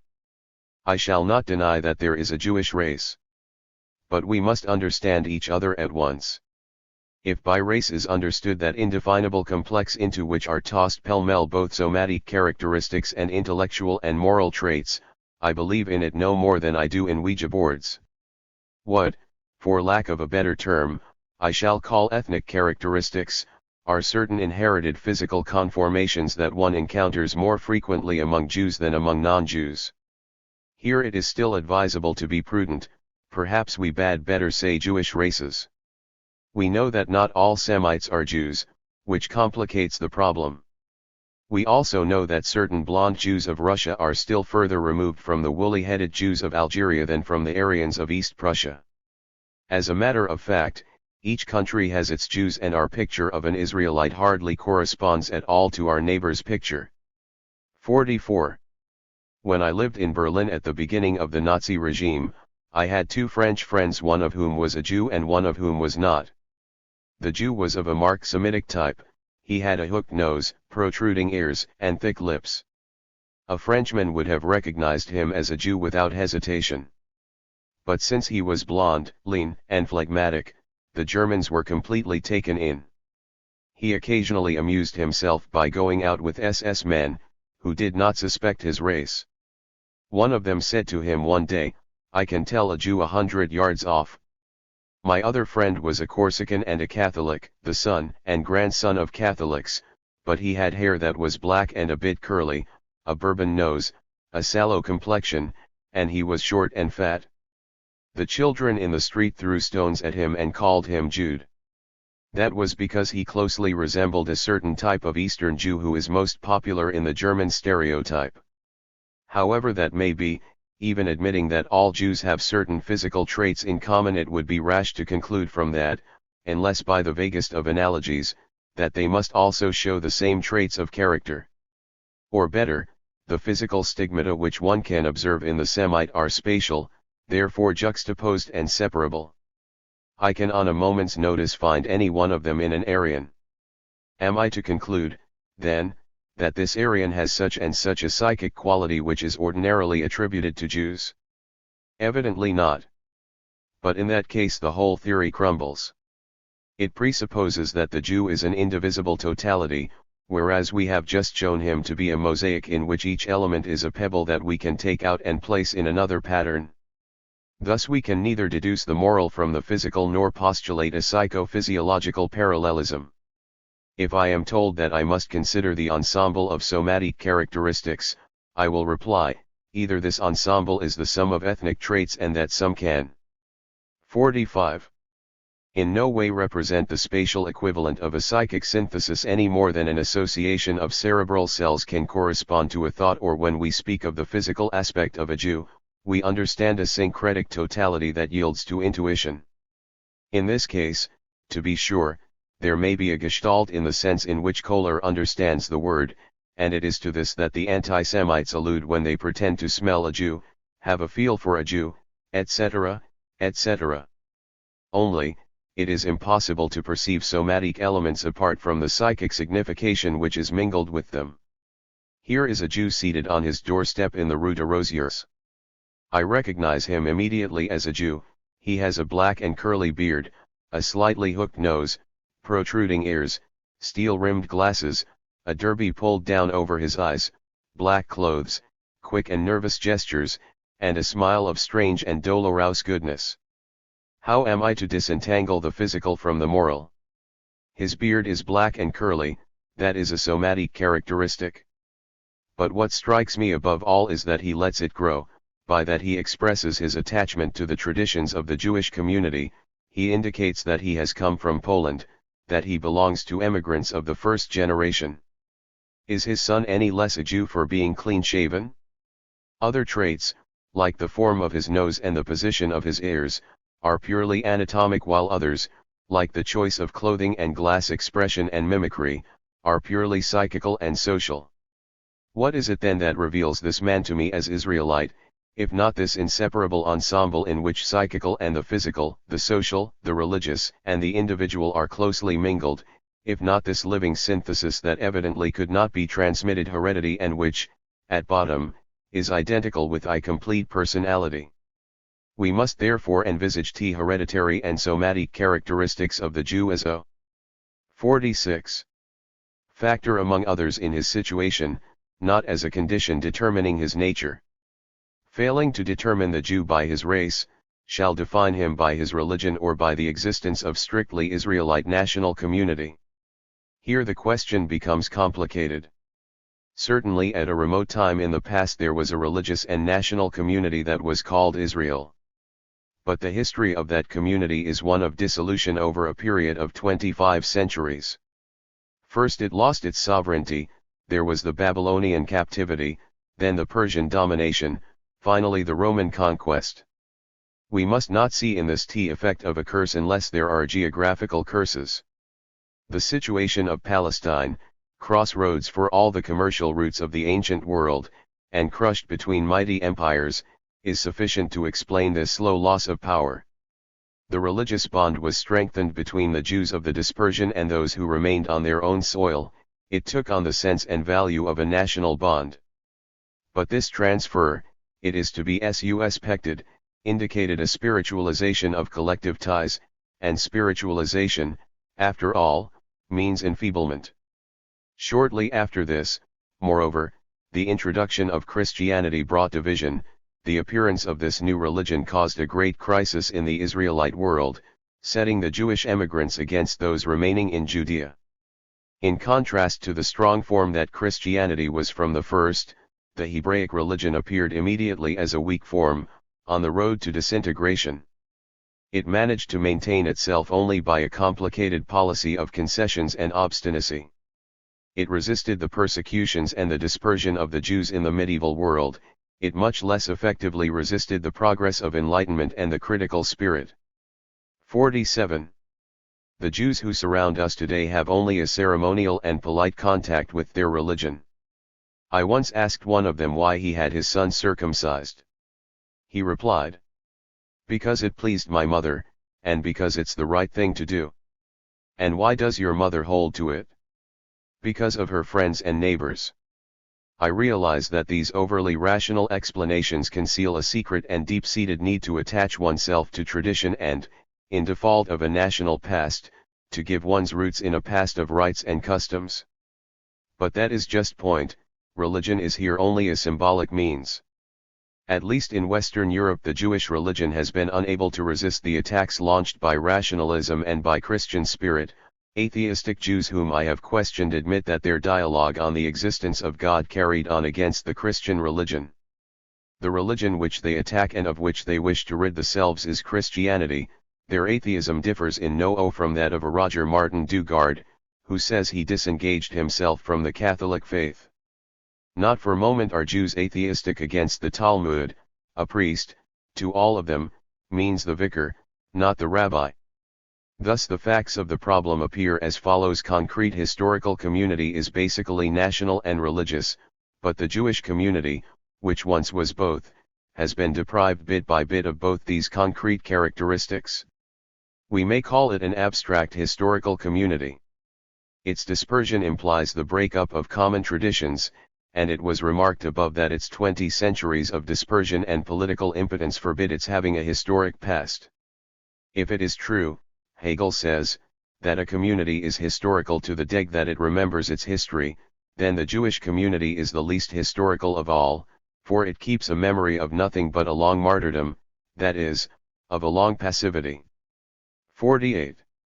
What is it, then, that serves to keep a semblance of unity in the Jewish community? To reply to this question, we must come back to the idea of situation. It is neither their past, their religion, nor their soil that unites the sons of Israel. If they have a common bond, if all of them deserve the name of Jew, it is because they have in common the situation of a Jew, that is, they live in a community which takes them for Jews. In a word, the Jew is perfectly assimilable by modern nations, but he is to be defined as one whom these nations do not wish to assimilate. What weighed upon him originally was that he was the assassin of Christ. 5. Have we ever stopped to consider the intolerable situation of men condemned to live in a society that adores the God they have killed? Originally, the Jew was therefore a murderer or the son of a murderer, which in the eyes of a community with a pre-logical concept of responsibility amounts inevitably to the same thing. It was as such that he was taboo. It is evident that we cannot find the explanation for modem antisemitism here, but if the anti-Semite has chosen the Jew as the object of his hate, it is because of the religious horror that the latter has always inspired. This horror has had a curious economic effect. If the medieval church tolerated the Jews when she could have assimilated them by force or massacred them, it was because they filled a vital economic function. Accursed they followed a cursed but indispensable vocation being. 49. Unable to own land or serve in the army, the trafficked in money, which a Christian could not undertake without defiling himself. Thus the original curse was soon reinforced by an economic curse, and it is above all the latter that has persisted. Today we reproach the Jews for following unproductive activities without taking into account the fact that their apparent autonomy within the nation comes from the fact that they were originally forced into these trades by being forbidden all others. Thus it is no exaggeration to say that it is the Christians who have created the Jew in putting an abrupt stop to his assimilation and in providing him, in spite of himself, with a function in which he has since prospered. Here, too, there is really only a memory.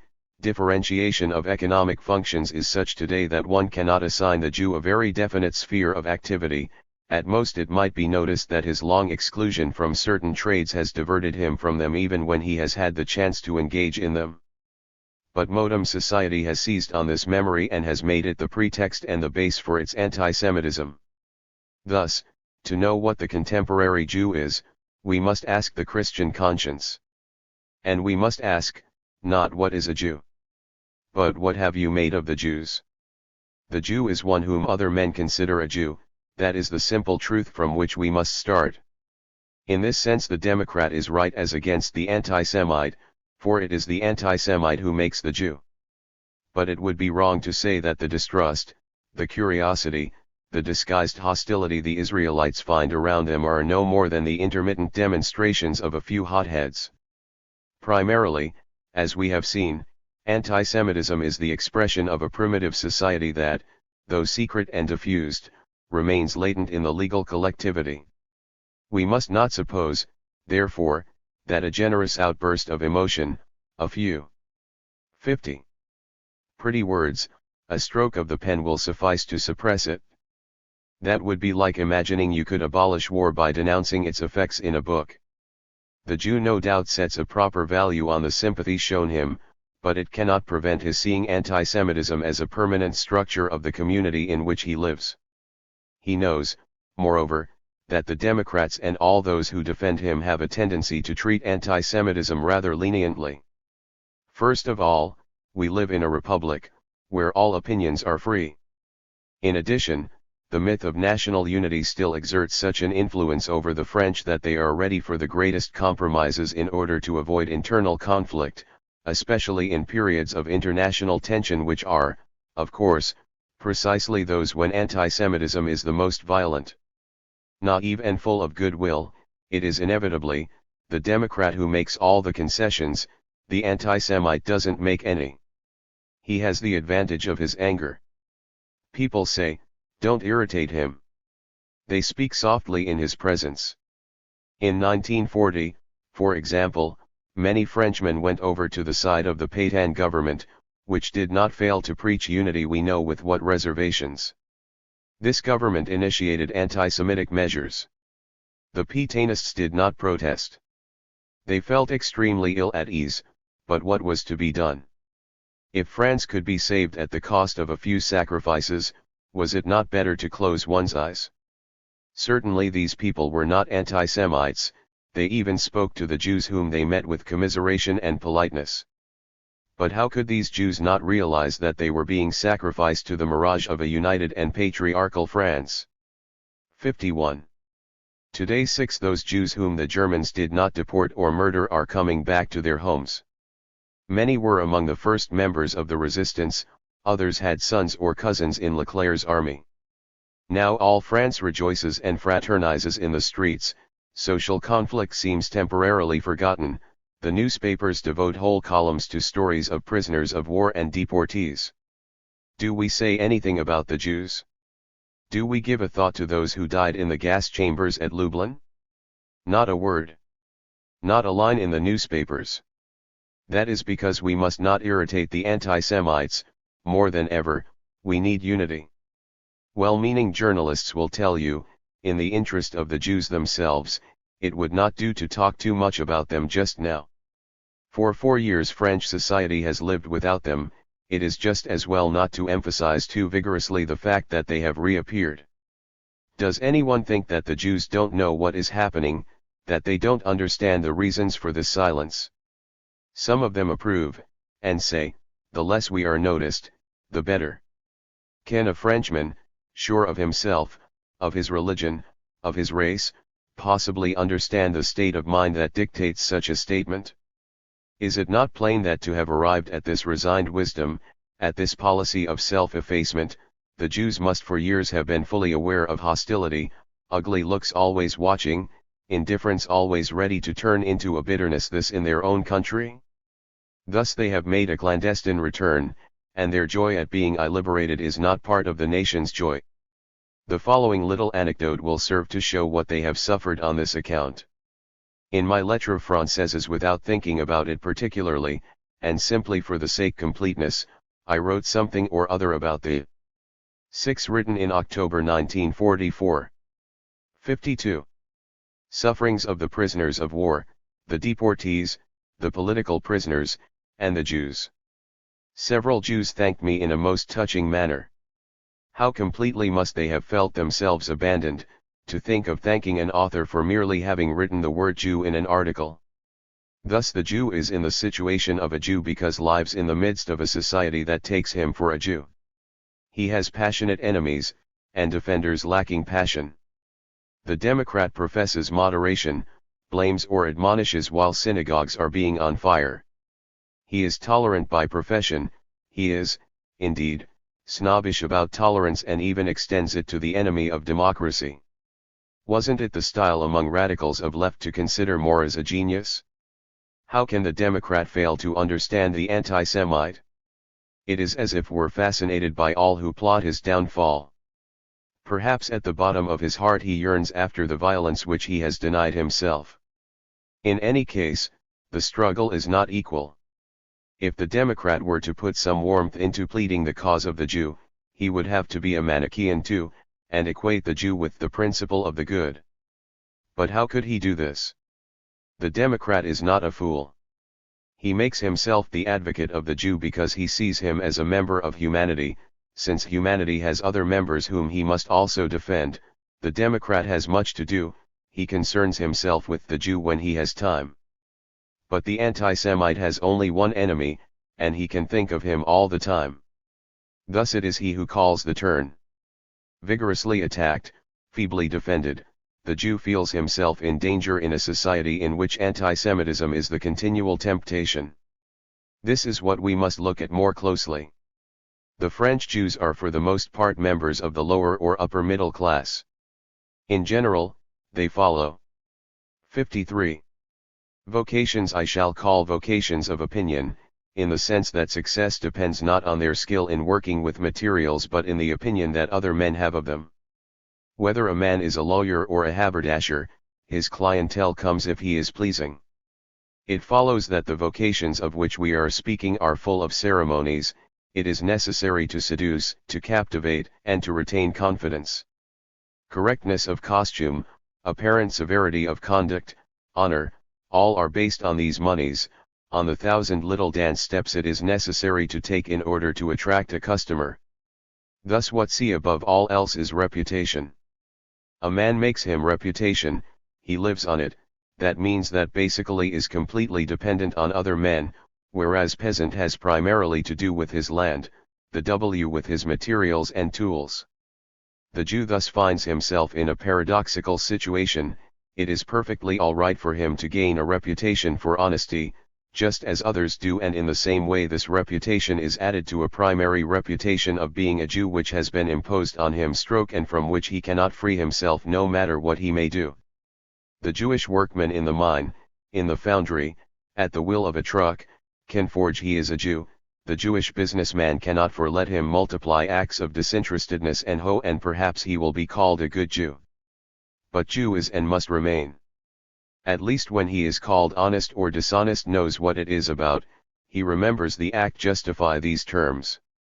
When he is called Jew, it is otherwise, then it is a question not of a particular condition but of a certain tone expressed in all his actions. He has heard repeatedly that a Jew thinks like a Jew, sleeps, drinks, eats like a Jew, is honest or dishonest in a Jewish manner.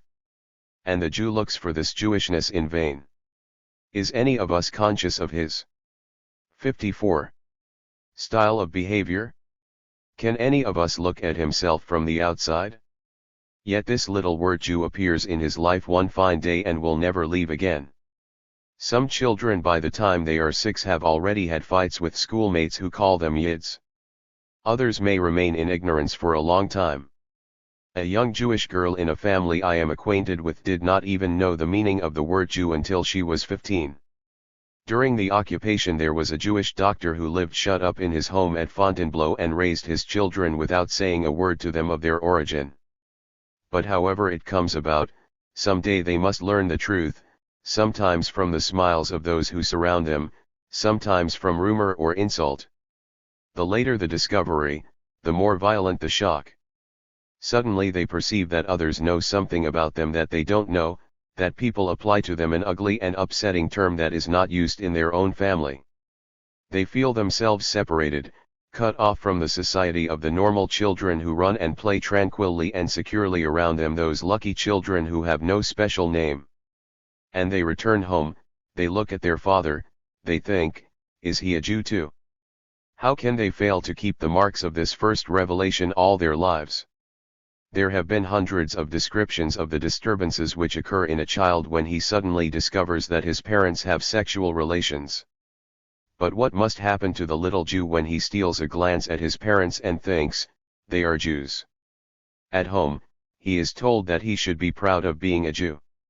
And he no longer knows what to believe, he is torn between humiliation, anguish, and pride. He feels that he is set apart, but he still does not understand what sets him apart. He is sure of only one thing: no matter what he does, he is and will remain a Jew. 55. We have been indignant, and rightly, over the obscene yellow star that the German government forced upon the Jews.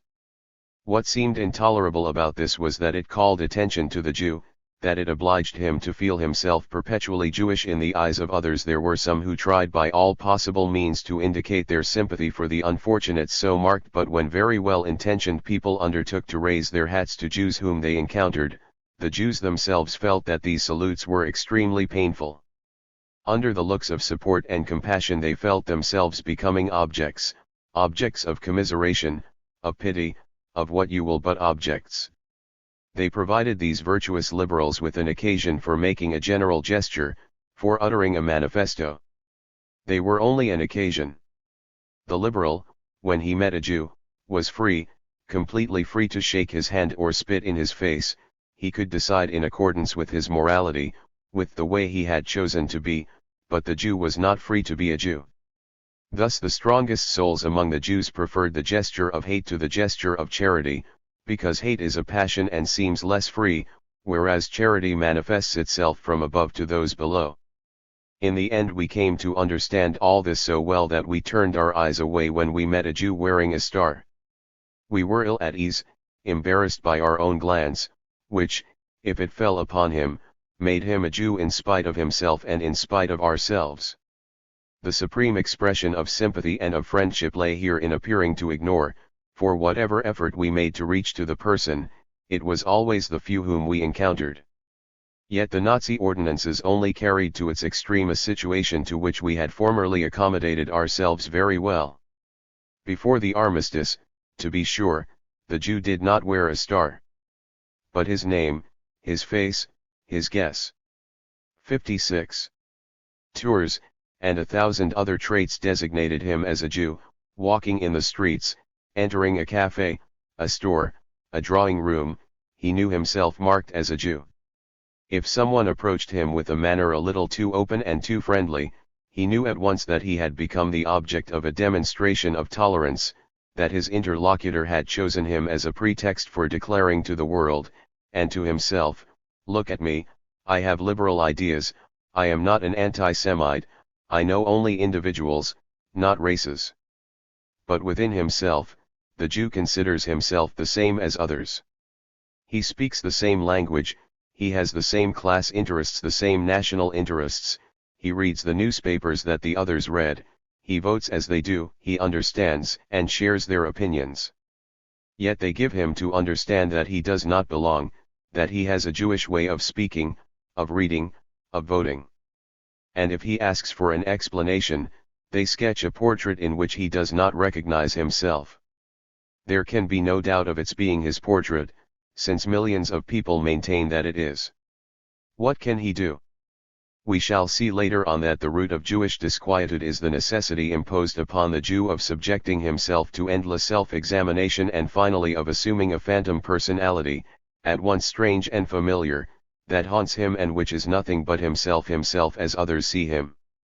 You may say that this is the lot of all, that each of us has a character familiar to those close to us which we ourselves do not see. No doubt, this is the expression of our fundamental relation to the other. But the Jew has a personality like the rest of us, and on top of that he is Jewish. It amounts in a sense to a doubling of the fundamental relationship with the other. The Jew is overdetermined. 57. What, in his eyes, makes his situation even more incomprehensible is that he has the full enjoyment of his rights as a citizen, at least so long as the society in which he lives is in equilibrium. In periods of crisis and of persecution, he is 100 times more unhappy, but at least he can revolt, and, by a dialectic analogous to that which Hegel describes in his Master and Slave, he can regain his liberty by opposing oppression and denying his accursed Jewish nature in armed resistance against those who wish to impose it on him. But when all is calm, against whom is he to revolt?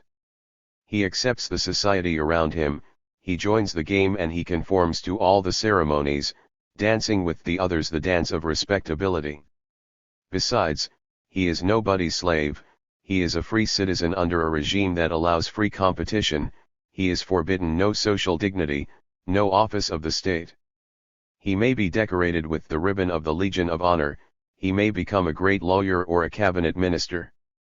But at the very moment when he reaches the summits of legal society, another society amorphous, diffused, and omnipresent appears before him as if in brief flashes of lightning and refuses to take him in. How sharply must he feel the vanity of honors and of fortune, when the greatest success will never gain him entrance into that society which considers itself the real one. As a cabinet minister, he will be a Jewish cabinet minister, at once an excellency and an untouchable. And yet he never encounters any particular resistance, people seem, rather, to be in flight before him, an impalpable chasm widens out, and, above all, an invisible chemistry devaluates all that he touches. In a bourgeois society it is the constant movement of people, the collective currents, the styles, the customs, all these things, that in effect create values. The values of 58. Poems, of furniture, of houses, of landscapes derive in large part from the spontaneous condensations that fall on these objects like a light dew. They are strictly national and result from the normal functioning of a traditionalist and historical society. To be a Frenchman is not merely to have been born in France, to vote and pay taxes, it is above all to have the use and the sense of these values. And when a man shares in their creation, he is in some degree reassured about himself, he has a justification for existence through a sort of adhesion to the whole of society.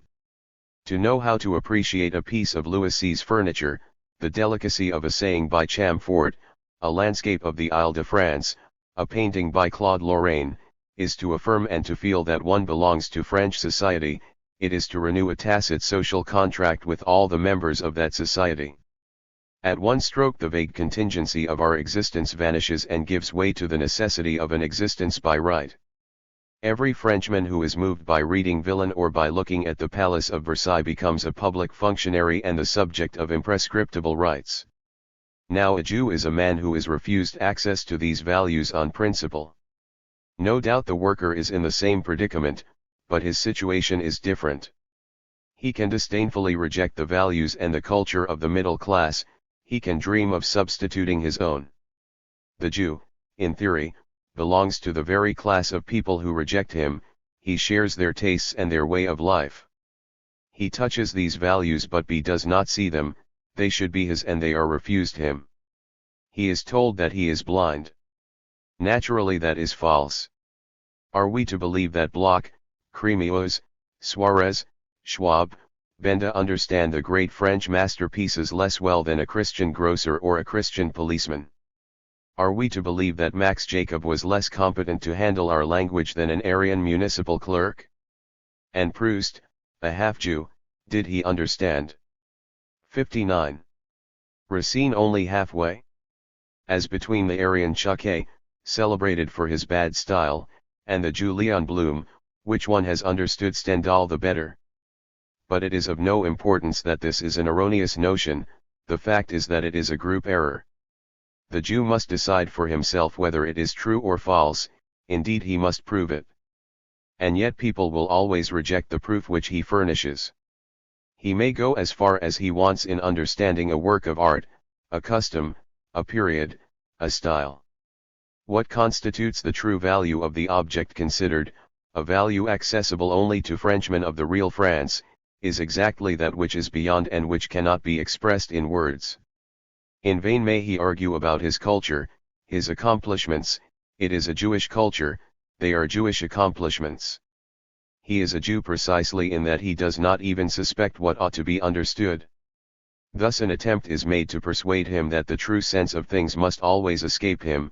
There is formed around him an impalpable atmosphere, which is the genuine France, with its genuine values, its genuine tact, its genuine morality, and he has no part in it.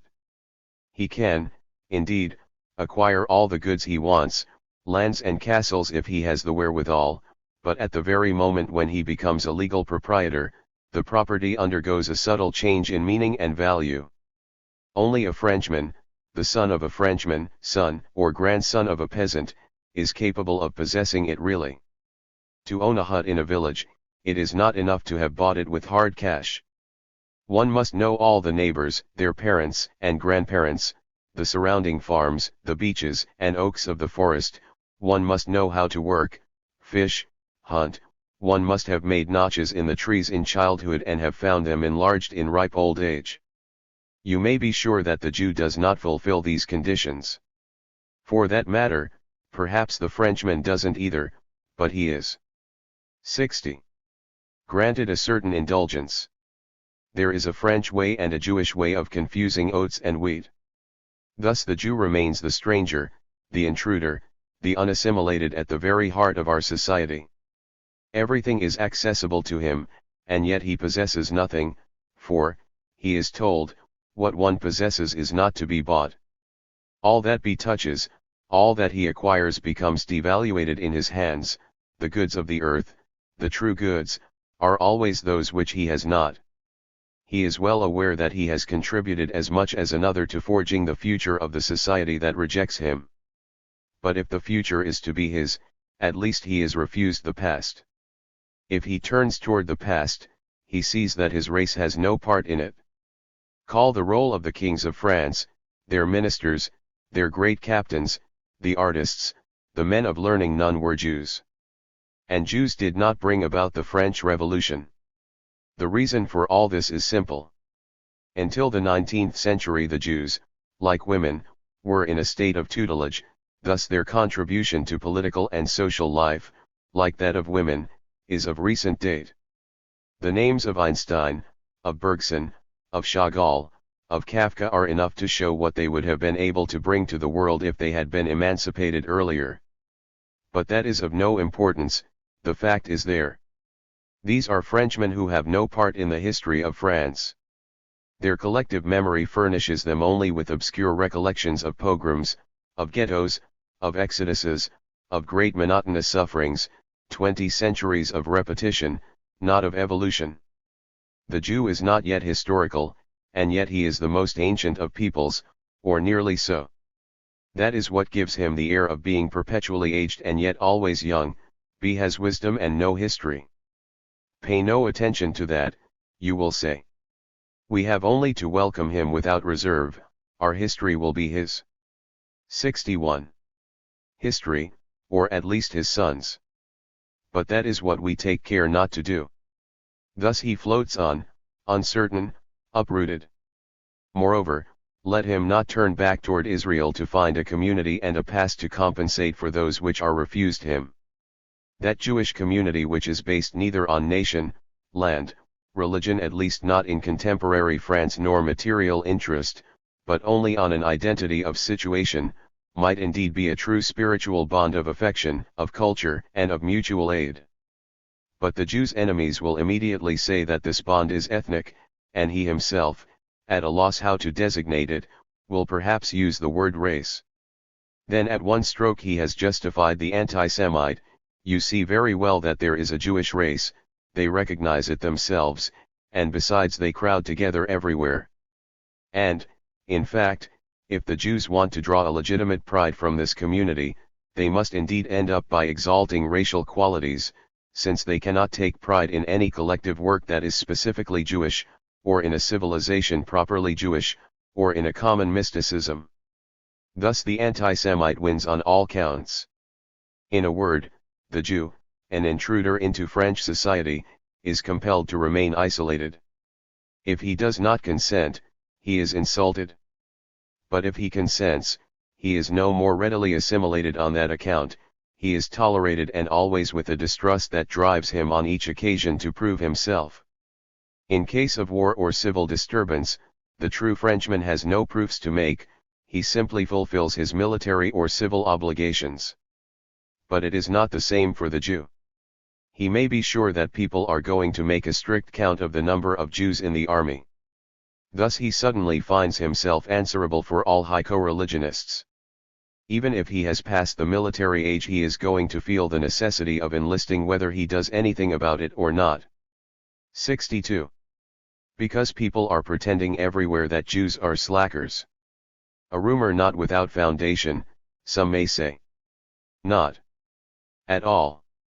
In an analysis of a Jewish complex made by Stiekel, of which I will have more to say later, I read this passage: the Christians said it was an Austrian Jewess speaking that the Jews always try to get out from under as much as they can. Then my husband wanted to volunteer. Now this referred to the beginning of the War of 1914, and Austria had had no war since that of 1866, which was carried on with a professional army. This slander upon the Austrian Jews, which has been spread in France also, is simply the spontaneous fruit of distrust of the Jew. In 1938, at the time of the international crisis that was resolved at Munich, the French government called up only certain categories of the reserve.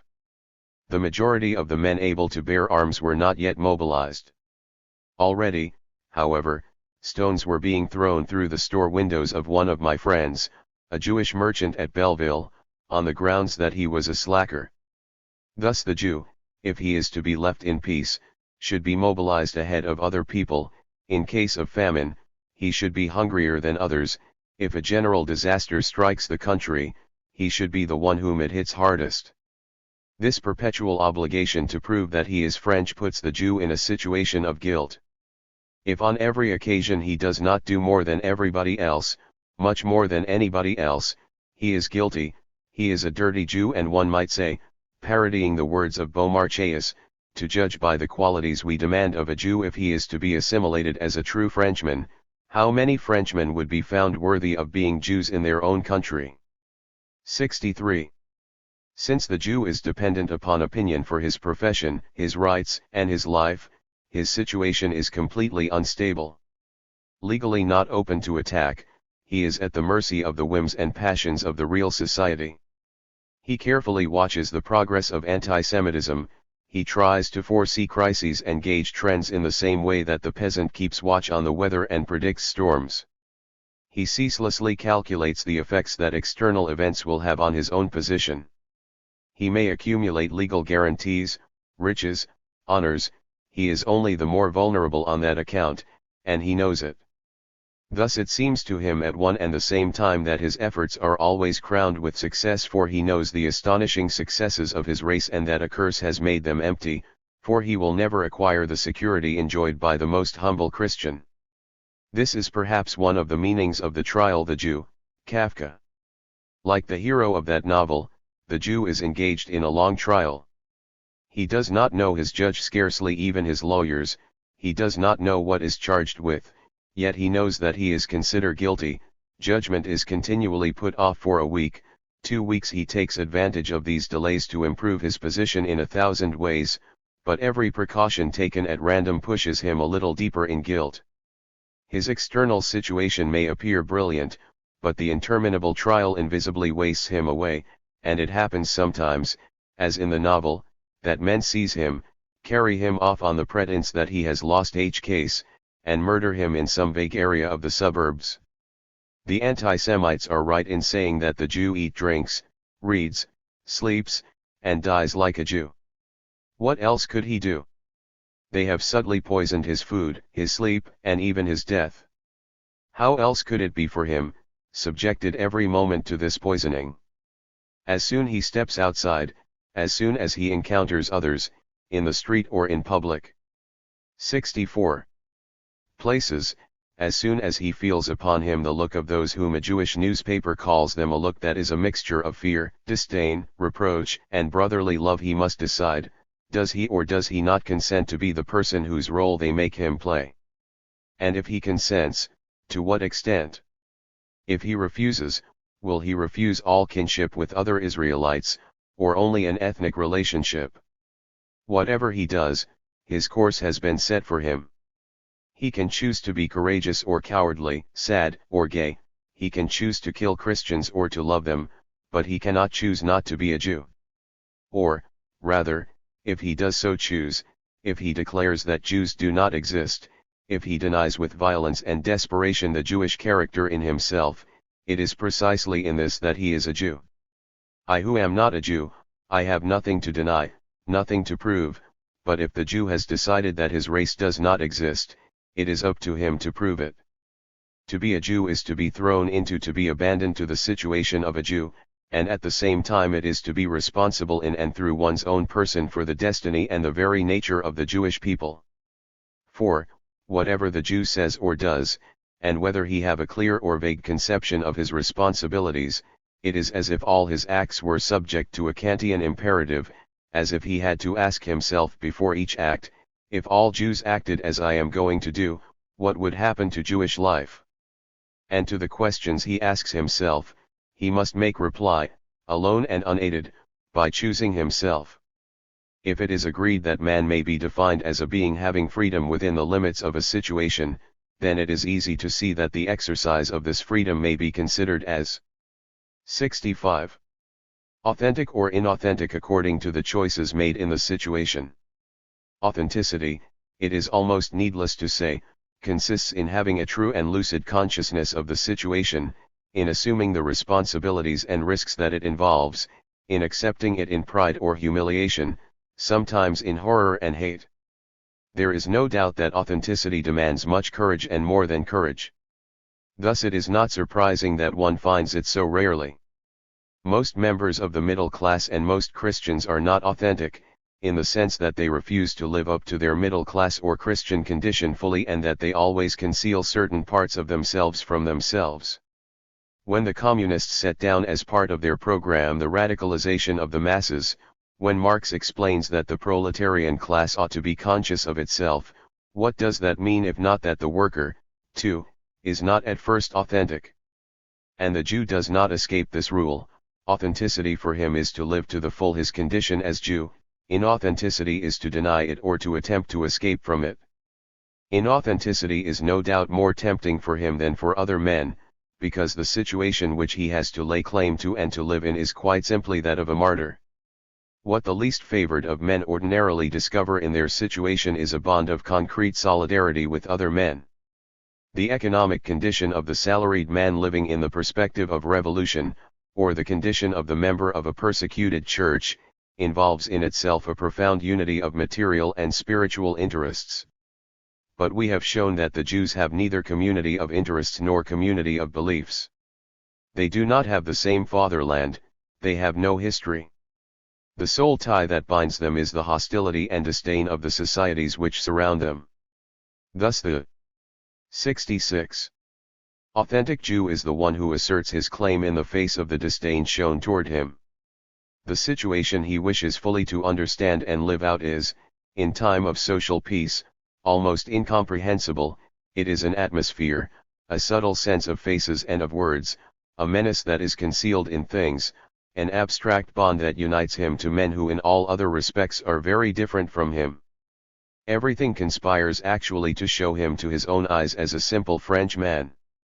For the prosperity of his affairs depends closely upon that of his country, the fate of his sons is linked to peace, to the greatness of France, and the language he speaks and the culture that has been given him permit him to base his calculations and his reasoning on the principles common to the whole nation. He should therefore only have to let himself go in order to forge that he is a Jew, if he did not detect everywhere this almost undetectable poison, the hostile consciousness of others.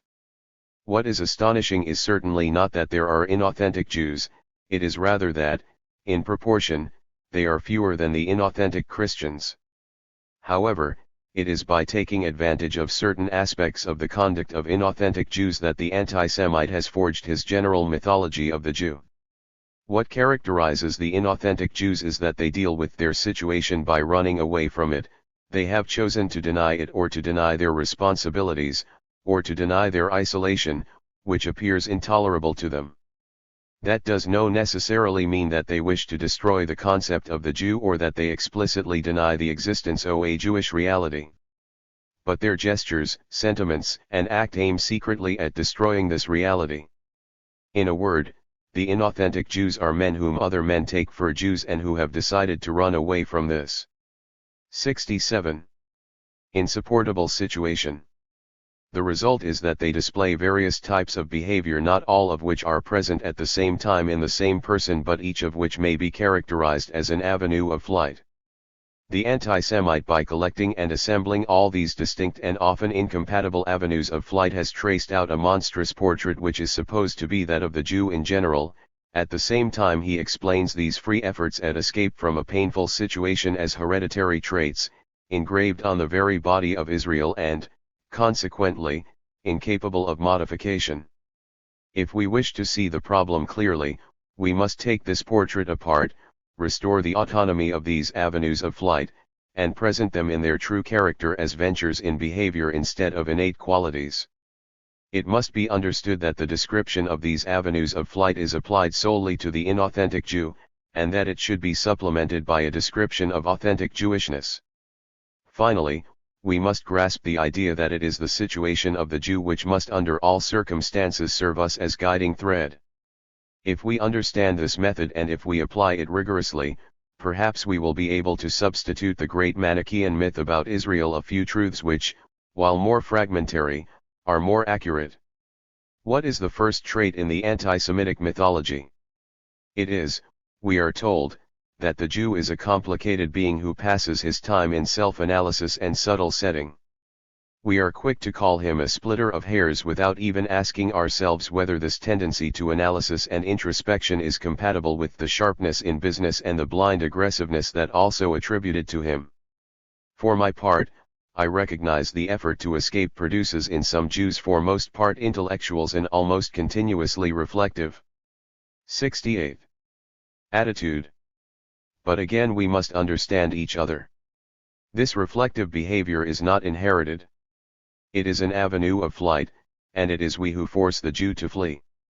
Stiekel, along with several other psychoanalysts, speaks of a Jewish complex, and many are the J who mention their inferiority complex. I see no harm in using this expression if we understand that this complex has not been received from the outside, and that Jew creates this complex when he chooses to live his situation in an inauthentic manner. He has allowed himself to be persuaded by the anti-Semites. He is first victim of their propaganda. He admits with them that, if there is a Jew, he must have the characteristics with which popular malevolence endows him, and his effort is to constitute himself a martyr, in the proper sense of the term, that is, to prove in his person that there are no Jews. With him anxiety often takes a special form.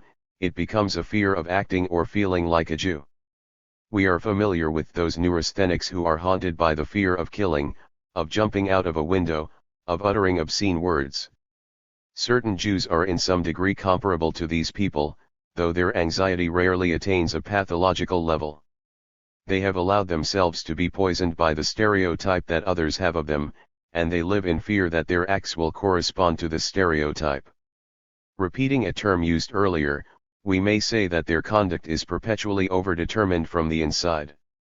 Their acts have not only the motives which can be assigned to those of non-Jews: interest, passion, altruism, etc.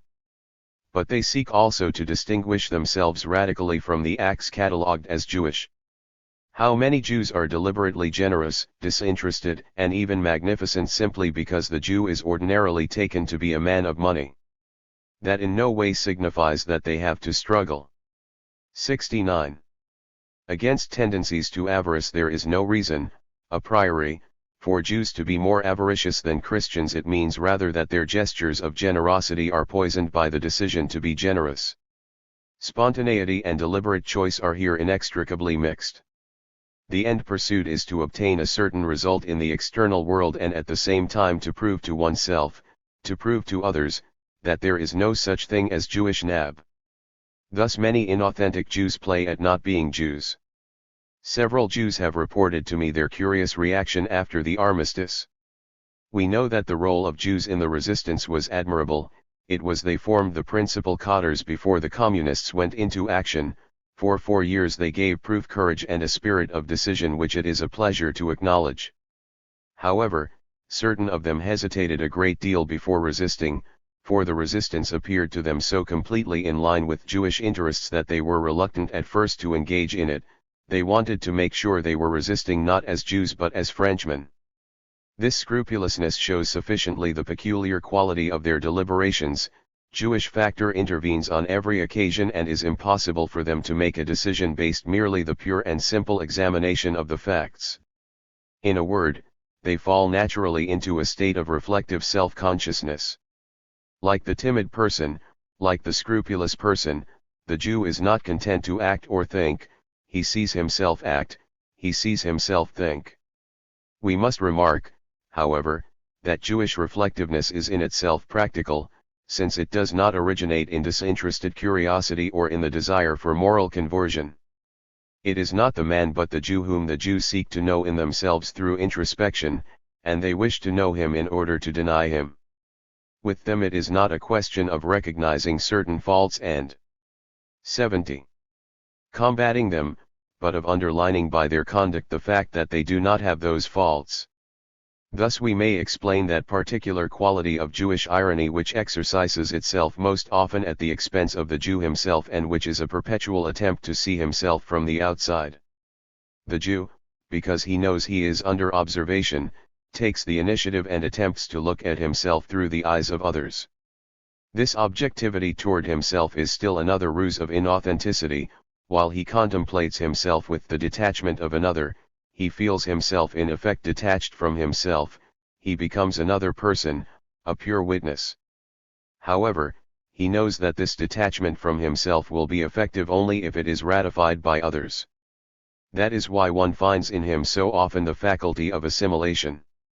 He absorbs all knowledge with an avidity which is not to be confused with disinterested curiosity. He hopes to become a man, nothing but a man like all other men, by taking in all the thoughts of him, and acquiring a human point of view of the universe. He cultivates himself in order to destroy the Jew in himself, as if he wished to have applied to him but in modified form the phrase of Terence, nil huma alienum puto ergo homo sum. 7. At the same time he tries to lose himself in the crow of Christians. We have seen that the latter have the art and the audacity to pretend before the Jew that they are not another race, but purely and simply men. If the Jew is fascinated by Christians it is not because of their virtues, which he values little, but because they represent anonymity, humanity without race. If he tries to penetrate the most exclusive circles, it is not because of that. 7. I am a man, nothing human, therefore, is alien to me. Terence. 71. Boundless ambition with which he is reproached so often, or, rather, that ambition has only one meaning, the Jew seeks to be recognized as a man by other men. If he wishes to slip in everywhere, it is because he cannot be at rest so long as there remains a single place which resists him and which, by resisting him, makes him a Jew in his own eyes. The principle behind this drive toward assimilation is an excellent one.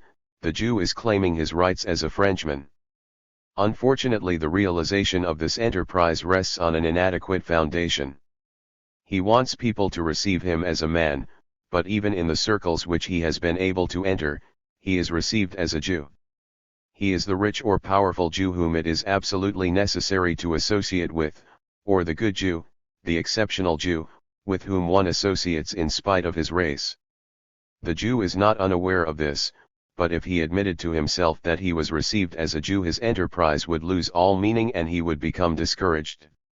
He is therefore acting in bad faith, he is concealing the truth from himself, though he knows it in his heart. He conquers a position in his capacity as Jew, he keeps it with the means he has at his disposal, that is, with Jewish means, but he considers that each new conquest is a symbol of a higher step in the process of assimilation. It develops automatically that anti-Semitism, which is the almost immediate reaction of the circles he has penetrated, does not long permit him to remain unaware of what he would so much like to ignore. Yet the violence of the anti-Semite has the paradoxical effect of pushing the Jews to the conquest of other milieux and other groups. In short, his ambition is fundamentally a search for security, just as his snobism when he is a snob is an effort to assimilate national values. 72. Thus he moves rapidly and brilliantly up through all social levels, but he remains like a hard kernel in the circles which accept him, and his assimilation is as ephemeral as it is brilliant. He is often reproached for this. According to a remark by André Siegfried, the Americans believe that their anti-Semitism originates in the fact that Jewish immigrants, in appearance the first to be assimilated, are still Jews in the second and third generations. This is naturally interpreted as meaning that the Jew does not sincerely desire to be assimilated and that, behind a feigned adaptability, there is concealed a deliberate and conscious attachment to the traditions of his race. The truth is exactly the contrary. It is because he is never accepted as a man, but always and everywhere as the Jew that the Jew is unassimilable. From this situation there results a new paradox, that the inauthentic Jew wants to lose himself in the Christian world and yet he remains fixed in Jewish milieu. Wherever he introduces himself in order to get away from Jewish reality, he senses that he has been accepted as a Jew and is at every moment regarded as a Jew. His life among Christians does not bring him the anonymity he seeks, rather, it is a perpetual tension. In his flight toward mankind he takes with him everywhere the image which haunts him. That is what establishes among ill Jews a solidarity which is not one of action or interest, but of situation. What unites them, even more than the sufferings of 2,000 years, is the present hostility of Christians. Insist as they may that chance alone has grouped them in the same residential areas, in the same apartment houses, in the same enterprises, there is among them a strong and complex tie which is worth analysis. In effect, the Jew is to another Jew the only man with whom he can say we.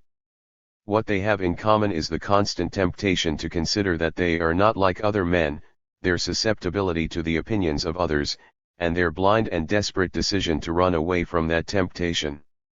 When, therefore, they are by themselves in the intimacy of their apartments, by eliminating the non-Jewish witness they eliminate Jewish reality at the same time. No doubt those Christians who have penetrated these interiors find their inhabitants more Jewish than ever, but that is because they have allowed themselves to relax, which does not mean that they abandon themselves to the enjoyment of their Jewish nature, as they are often accused of doing, but, on the contrary, that they forget it. What would prove this if that were necessary is that very often members of the same family do not perceive the ethnic characteristics of their relatives. I knew a Jewish woman whose son had to make some business trips into Nazi Germany around 1934. This son had the typical characteristics of the French Jew: a hooked nose, protruding ears, etc. But when we expressed anxiety about what might happen to him during one of his absences, his mother replied, "Oh, I am not worried, he doesn't look like a Jew at all." Only, by a dialectic proper to the inauthentic Jew, this recourse to interiority, this effort to constitute a Jewish immanence by which each Jew instead of being the witness of others is merged in a collective subjectivity and the Christian is eliminated as an onlooker, this and all such ruses of flight are reduced to nothing by the universal and constant presence of the non-Jew. Even in their most intimate gatherings the Jews could say of the non-Jew what St. John Peirce said of the Son, "He is not named but his." 74. Presence is among us. They cannot ignore the fact that their very propensity to associate together defines them as Jews in the minds of the Christians. And when they emerge in public, their solidarity with their co-religionists marks them as if with a brand.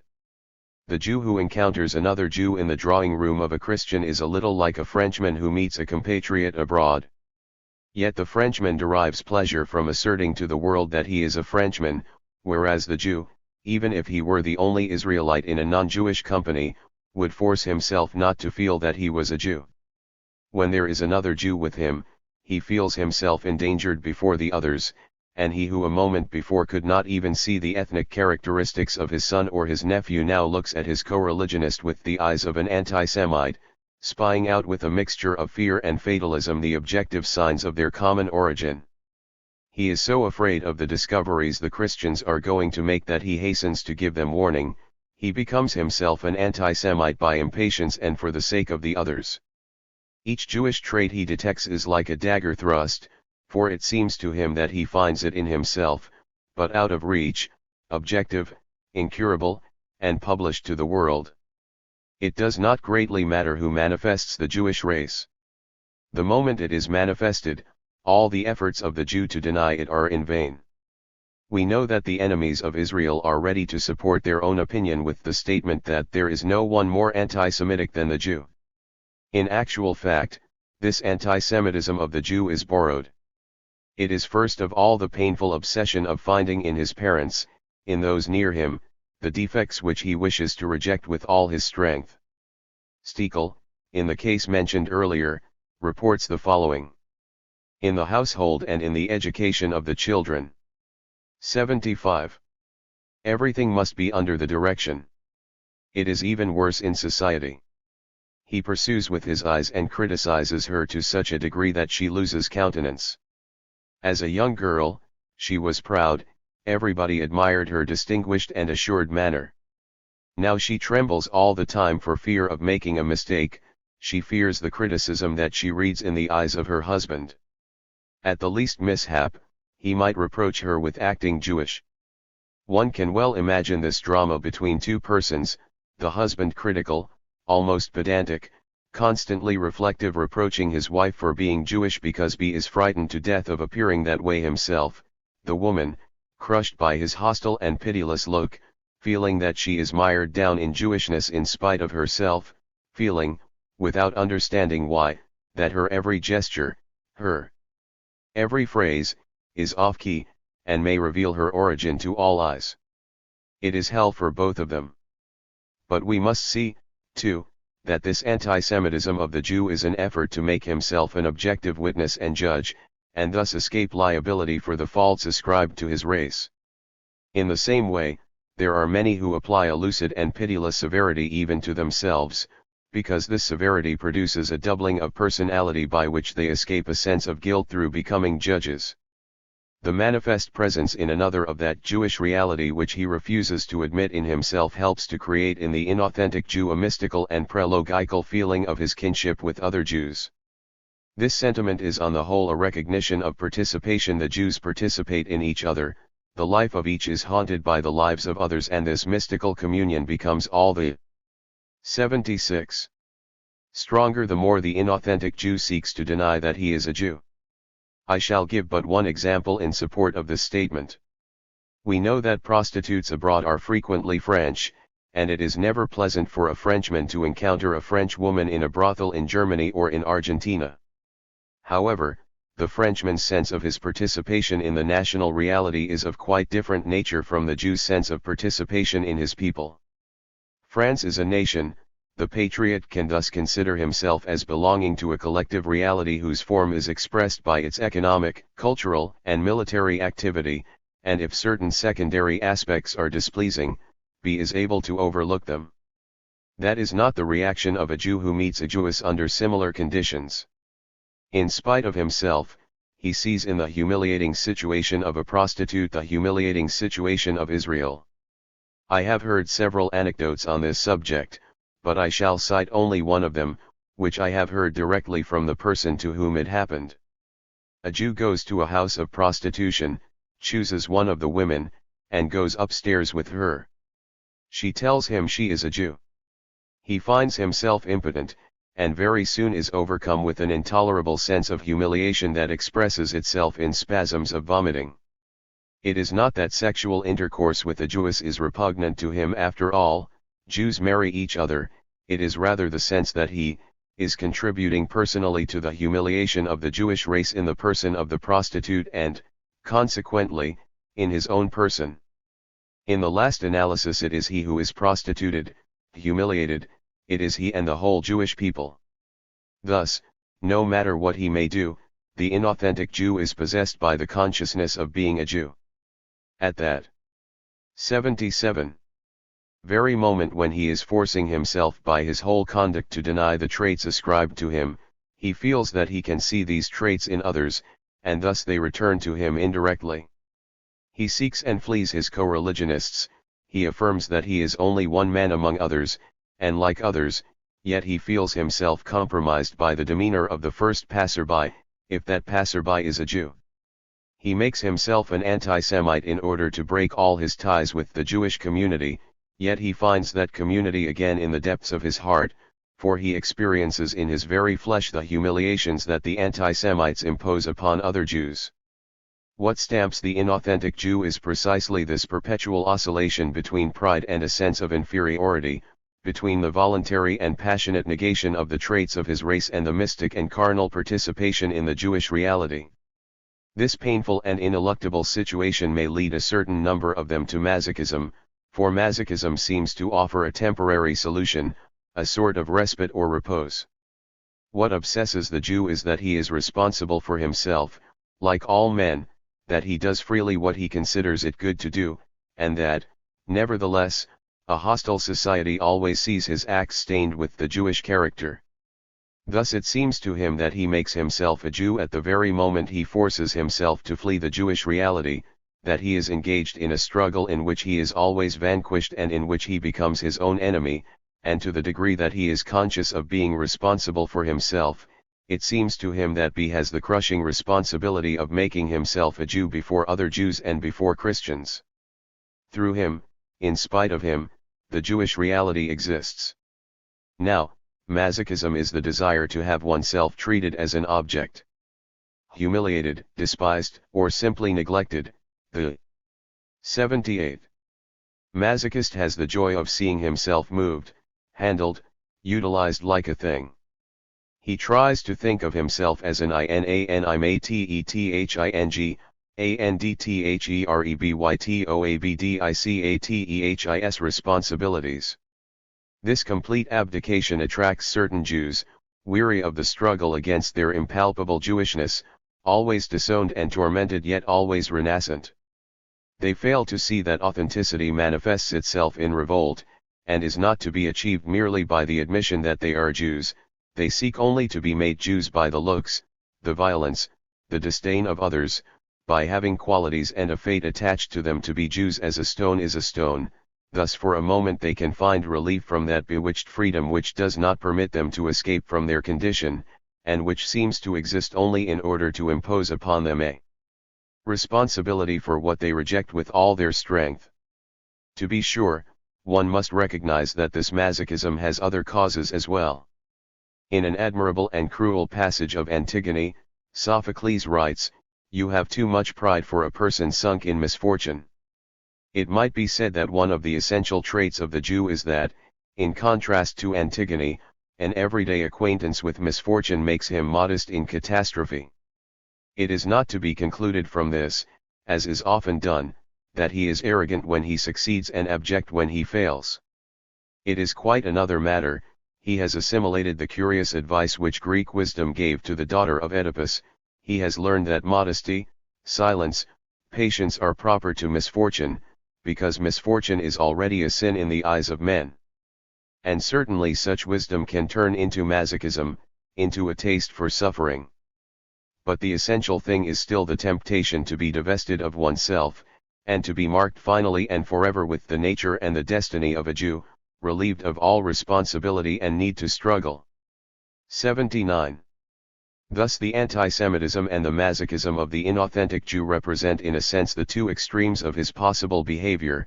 In anti-Semitism he denies his race in order to be no more than a pure individual, a man without blemish in the midst of other men. In masochism, he repudiates his liberty as a man in order to escape the sin of being a Jew and in order to seek the repose and passivity of a thing. However, the anti-Semite adds a new touch to the portrait. The Jew, he tells us, is an abstract intellectual, a pure reasoner. And we perceive at once that the terms abstract, rationalist, intellectual here take on a pejorative sense. It could not be otherwise, since the anti-Semite lays claim to a concrete and irrational possession of the values of the nation. But if we recall that rationalism was one of the principal instruments of human liberation, we must refuse to consider it a pure play of abstractions. On the contrary, we must insist on its creative power. In rationalism 2 centuries and not the least important placed all their hope. From rationalism sprang the sciences and their practical application. It was an idea and a passion. It tried to bring men together by uncovering for them universal truths on which they could all reach agreement, and in its naive and agreeable optimism it deliberately confounded evil with error. We shall understand nothing about Jewish rationalism if we see it as some kind of abstract taste for disputation, instead of what it is, a youthful and lively love of men. At the same time, however, it is also an avenue of flight, I may even say, the royal road of flight. Up to this point, we have discussed those Jews who attempt, in their individual personalities, to deny their situation as Jews. But there are others who have chosen to espouse a conception of the world that excludes the very idea of race. No doubt this is 80. Really an attempt to conceal from themselves their own situation as Jews, but if they could succeed in persuading themselves and others that the very idea of Jews is contradictory, if they could succeed in establishing their vision of the world in such fashion that they became blind to the reality of Jewishness just as the color-blind person is blind to red or green, could they not then declare in good faith that they are men among men? The rationalism of Jews is a passion, the passion for the universal. If they have chosen this rather than something else, it is in order to fight the particularist conceptions that set them apart. Of all things in the world, reason is the most widely shared. It belongs to everybody and to nobody, it is the same to all. If reason exists, then there is no French truth or German truth, there is no Negro truth or Jewish truth. There is only one truth, and he is best who wins it. In the face of universal and eternal laws, man himself is universal. There are no more Jews or Poles, there are men who live in Poland, others who are designated as of Jewish faith on their family papers, and agreement is always possible among them as soon as discussion bears on the universal. Recall the portrait of the philosopher that Plato sketches in the Phaedo, how the awakening to reason is for him death to the body, to particularities of character, how the disembodied philosopher, pure lover of abstract and universal truth, loses all his individual traits in order to become a universal look of inquiry. It is precisely the sort of disincarnation that certain Jews seek. The best way to feel oneself no longer a Jew is to reason, for reasoning is valid for all and can be retraced by all. There is not a Jewish way of mathematics, the Jewish mathematician becomes a universal man when he reasons. And the anti-81 Semite who follows his reasoning becomes his brother, despite his own resistance. Thus the rationalism to which the Jew adheres so passionately is first of all an exercise of asceticism and of purification, an escape into the universal. The young Jew who feels a taste for brilliant and abstract argument is like the infant who touches his body in order to become acquainted with it. He experiments with and inspects his intoxicating condition as universal man. On a superior level he realizes that accord and assimilation which is denied him on the social level. The choice of rationalism is for him the choice of a human destiny and a human nature. That is why it is at once both true and false that the Jew is more intelligent than the Christian. We should say rather that he has a taste for pure intelligence, that he loves to exercise it with reference to anything and everything, that the use he makes of it is not thwarted by the innumerable taboos which still affect the Christian, or by a certain type of particularist sensibility which the non-Jew cultivates willingly. And we should add that there is in the Jew a sort of impassioned imperialism of reason, for he wishes not only to convince others that he is right, his goal is to persuade them that there is an absolute and unconditioned value to rationalism.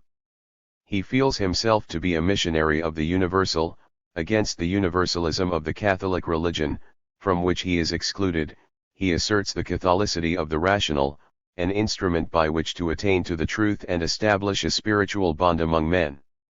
It is not by chance that Leon Brunswick, a Jewish philosopher, brings together in his writings the progress of reason and the progress of unification. 82. The anti-Semite reproaches the Jew with not being creative, or with having a destructive intelligence. This absurd accusation has been given a semblance of truth by the fact that the Jewish intelligence willingly takes a critical turn. But here again it is not a question of the disposition of cerebral cells but of a choice of weapons. In effect, the Jew finds arrayed against him the irrational powers of tradition, of race, of national destiny, of instinct. It is pretended that these powers have built monuments, a culture, a history, practical values that retain much of the irrationality of their origins and are accessible only to intuition.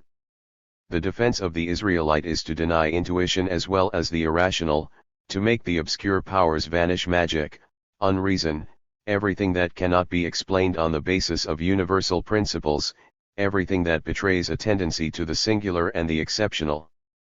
He is distrustful on principle of those totalities which the Christian mind from time to time produces. He challenges. No doubt in this connection one can speak of destruction, but what the Jew wishes to destroy is strictly localized. It is the ensemble of irrational values that present themselves to immediate cognition without proof. The Jew demands proof for everything that his adversary advances, because thus he proves himself. He distrusts intuition because it is not open to discussion and because, in consequence, it ends by separating men. If he reasons and disputes with his adversary, is to establish the unity of intelligence. Before any debate he wishes agreement on the principles with which the disputants start. By means of this preliminary agreement he offers to construct a human order based on the universality of human nature. The perpetual criticism with which he is reproached conceals a naive belief that violence is in no way necessary in human. 83. Relations. Where the anti-Semite, the fascist, etc., starting out with intuitions that are incommunicable and that he wishes to be incommunicable, must use force in order to impose the illuminations he cannot impart, the inauthentic Jew seeks to dissolve by critical analysis all that may separate men and lead them to violence, since it is he who will be the first victim of that violence. I am aware that Spinoza, Husserl, and Bergson have made place for intuition in their systems.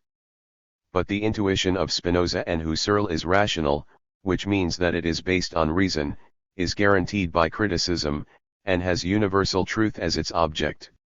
It has no resemblance to the Pascalian subtlety of spirit, and it is this latter unanswerable, emotional, based on 1,000 imperceptible perceptions which to the Jew seems his worst enemy. As for Bergson, his philosophy offers the curious appearance of an anti-intellectualist doctrine constructed entirely by the most rational and most critical of intelligences. It is through argument that he establishes the existence of pure duration, of philosophic intuition, and that very intuition which discovers duration or life, is itself universal, since anyone may practice it, and it leads toward the universal, since its objects can be named and conceived. I realize that Bergson has his hesitations about using language, but in the end he permits words to serve as guides, as indicators, as half-faithful messengers. Who would ask more of them? And notice how completely at ease he is in argument. Read again the first chapter of the essay on immediate sense data, the classical criticism of psychophysiological parallelism, the criticism of Broca's theory of aphasia. In fact, just as it was possible to say with Poincaré that non-Euclidean geometry is a matter of definition and comes into being as soon as it is decided to call certain type.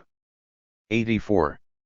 Of curve straight, for example, the circumference that may be traced on the surface of sphere, so the philosophy of Bergson is a rationalism which exercises the privilege of a special language Bergson has chosen, in effect, to apply the terms life, pure duration, etc., to what earlier philosophers have called matter, and the comprehension of this mat he has called intuition.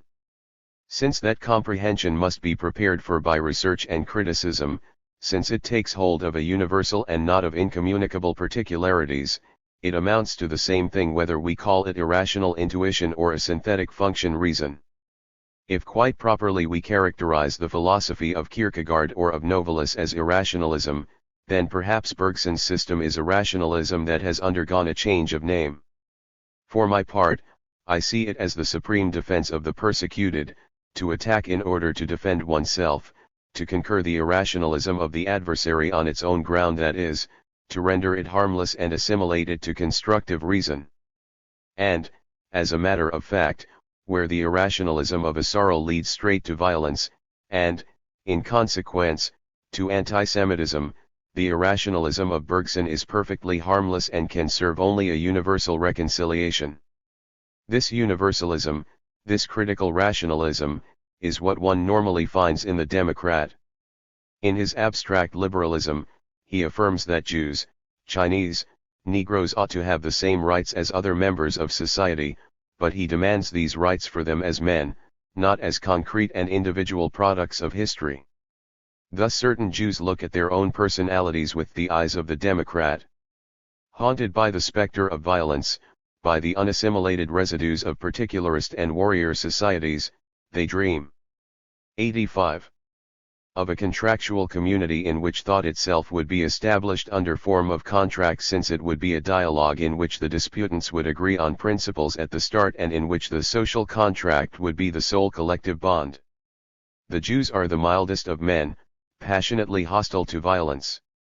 That obstinate sweetness which they can serve for in the midst of the most atrocious persecution, that sense of justice and of reason which they put up as their sole defense against a hostile, brutal, and unjust society, is perhaps the best part of the message they bring to us and the true mark of their greatness.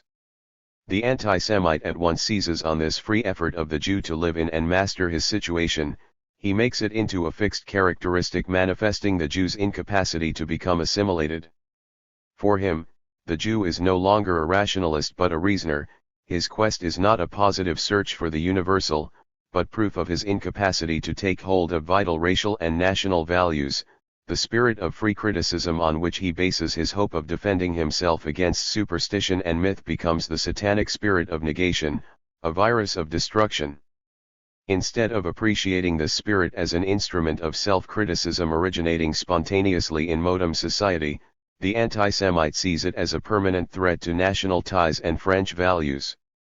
Rather than deny the love of certain Jews for the exercise of reason, it has seemed to me more true and more useful to attempt to explain it. It is also as an attempt to escape that we must interpret the attitude some Jews assume toward their own bodies. We know that the sole ethnic characteristics of the Jews are physical. The anti-Semite has seized upon this fact and has transformed it into a myth. He pretends to be able to detect his enemy at one glance. The reaction of certain 86 Israelites, therefore, is to deny the body that betrays them. Naturally, this negation will vary in intensity as their physical appearance is more or less revealing.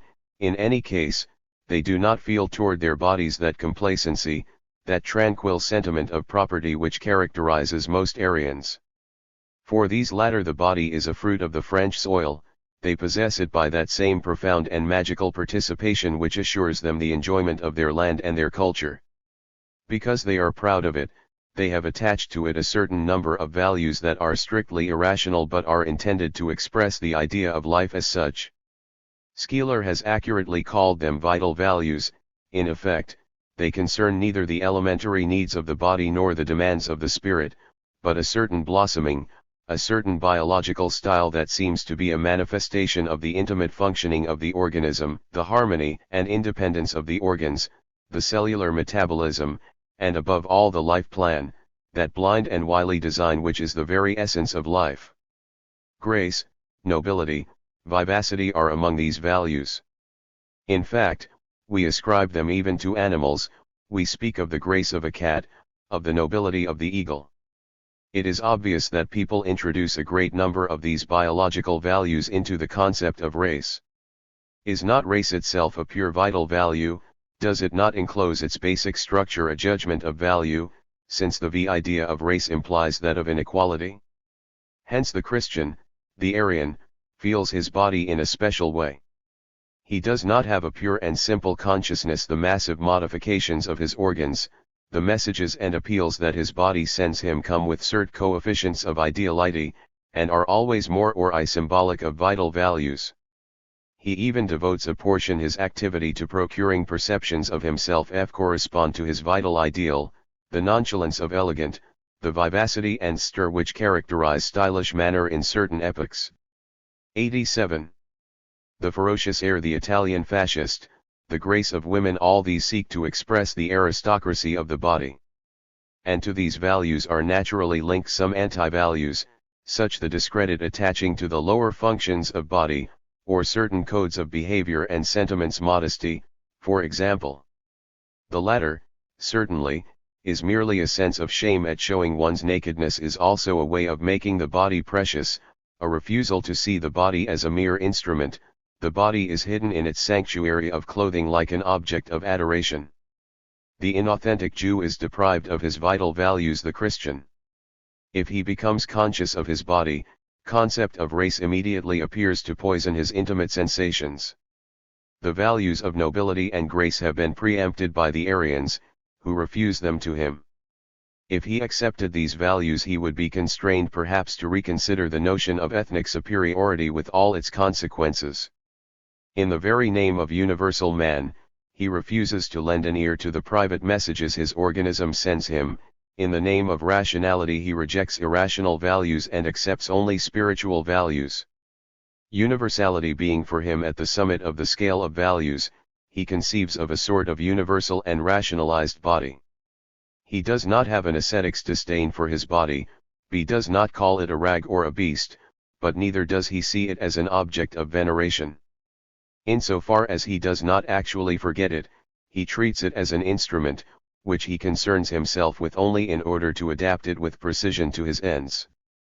And just as he refuses to consider the irrational values of life, so he refuses to set up a hierarchy among the natural functions. This refusal has two purposes. On the one hand, it entails a denial of the ethnic specificity of Israel, and on the other it is an offensive weapon aimed at persuading 88.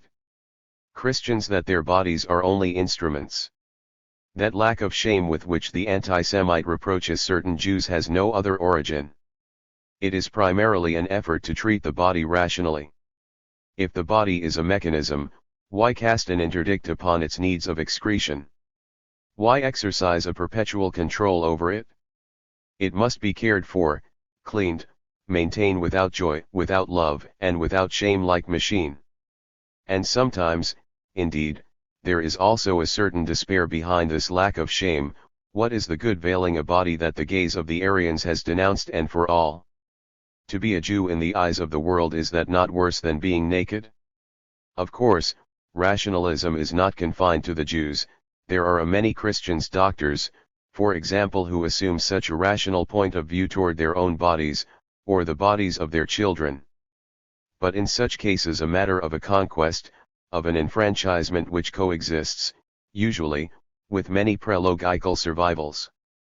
The Jew, on the other hand, is not trying to criticize the values, he has become such that he has no feeling them. It should be added, however, as a point against anti-Semite, that this bodily uneasiness that occurs among Jews may have quite opposite results and lead to shame of the body, and in extreme modes have been told of many Jews who go far beyond Christians in this respect and whose constant concern to conceal their bodies. And there are others who are preoccupied with spiritualizing their bodies, that is, clothing them in spiritual signification, since they deny them vital values. To a Christian the faces and gestures of certain Jews are often embarrassing because of what they signify. They express intelligence, goodness, resignation, or pain too clearly and for too long a time. 89. It is customary to make fun of the rapid and voluble gestures that the Jew makes with his hands when he speaks, though this mimic vivacity is actually less widespread than people think. It is highly important that we distinguish this trait from behavior that resembles it in appearance, such as that of the typical citizen of Marseille, for example. The mimicry of the Marseillais, exaggerated, rapid, unquenchable, goes with his interior fire, his constant nervousness, his desire to render with the whole body what he sees and what he feels. In the Jew there is primarily a desire to be totally meaningful, to feel the organism as a medium in the service of an idea, to transcend the body that weighs him down and go beyond it toward objects or truths susceptible to reason. Let me hasten to add that in such delicate matters we must protect ourselves with all sorts of reservations. What we have just said does not apply to all inauthentic Jews. Above all, it varies in importance with the general attitude of the Jew, depending on his education, his origin, and especially the general pattern of his behavior. It seems to me that one might explain in the same way the famous Jewish lack of tact. In the last analysis, what we call tact is connected with subtlety of spirit, a thing the Jew does not trust. To act with tact is to appreciate a situation at a glance, to embrace it as a whole, to feel it rather than to analyze it, but it is at the same time to direct one's conduct by reference to a multitude of indistinct principles, of which some concern vital values and others express ceremonies and traditions of politeness that are altogether irrational. Thus to act with tact implies that the doer of the act has adopted a certain conception of the world, one that is traditional, ritual, and synthetic, one for which he can give no reason. It 90. Implies also particular sense of psychological ensembles. It is in no sense critical, and we might add that it takes on its whole meaning only in a strictly defined community with common ideas, mores, and customs. The Jew has as much natural tact as anybody, if by that is understood a basic comprehension of others, but he doesn't seek to have it. To agree to base his conduct on tact would be to recognize that reason is not a sufficient guide in human relations, and that traditional and obscure powers of intuition may be superior to it when it is a question of adapting oneself to other people or of handling them. That would mean to admit a kind of casuistry, a morality of particular cases, and thus to renounce the idea of a universal human nature that demands universal treatment. It would be an admission that concrete situations, as well as concrete men, cannot be compared. It would mean a relapse into particularism. And by that the Jew would assist in his own downfall, for in the name of this tact the anti-Semite denounces him as a particular case and excludes him from the national community. The Jew has a marked inclination to believe that the worst difficulties may be resolved by reason. He does not see the irrational, the magical, the concrete, and particular nuance. He does not believe in singularities of sentiment. By a very understandable defense reaction, this man who lives by the opinion that others have of him tries to deny the values of opinion. He is tempted to apply to men the reasoning which is suited to objects. He moves toward the analytic rationalism of the engineer and the worker, not because he is formed or attracted by objects but because he is rejected by men. And the analytical psychology he constructs permits him readily to reduce the synthetic structures of consciousness to a play of interests, to the composition of appetites, to the algebraic sum of tendencies. The art of 91. Dominating, of reducing, or of persuading becomes rational calculation. Only, it follows inevitably that this explanation of human conduct by universal notions entails the risk of abstraction. Indeed, it is the taste for abstraction that explains the Jew's special relationship to money. Jews love money, we are told. Yet this collective consciousness that is eager to paint the Jew as avid for gain rarely confuse him with that other popular myth of the miser. The munificent prodigality of the Jew is even a favorite theme of the anti-Semite's accusations. Certainly, if the Jew loves money, it is not because he has any particular appetite for copper or gold or banknotes. For him money often assumes the abstract form of shares of stock checks, bank deposits. It is not to its sensible configuration but to its abstract form that he becomes attached. Actually it is the power of purchase that appeals to him, and if he prefers this form of property to all other it is because it is universal. Appropriation by purchase does not depend on the race of the buyer, it does no vary with his idiosyncrasies. The price of the object is set in reference to any buyer, who is set apart only by the fact that he has the amount written on the ticket. And when that sum is paid, the buyer is legally proprietor of the object. Thus property by purchase is an abstract and universal form of proprietorship, in contrast to the singular and irrational ownership by participation. Here there is a vicious circle.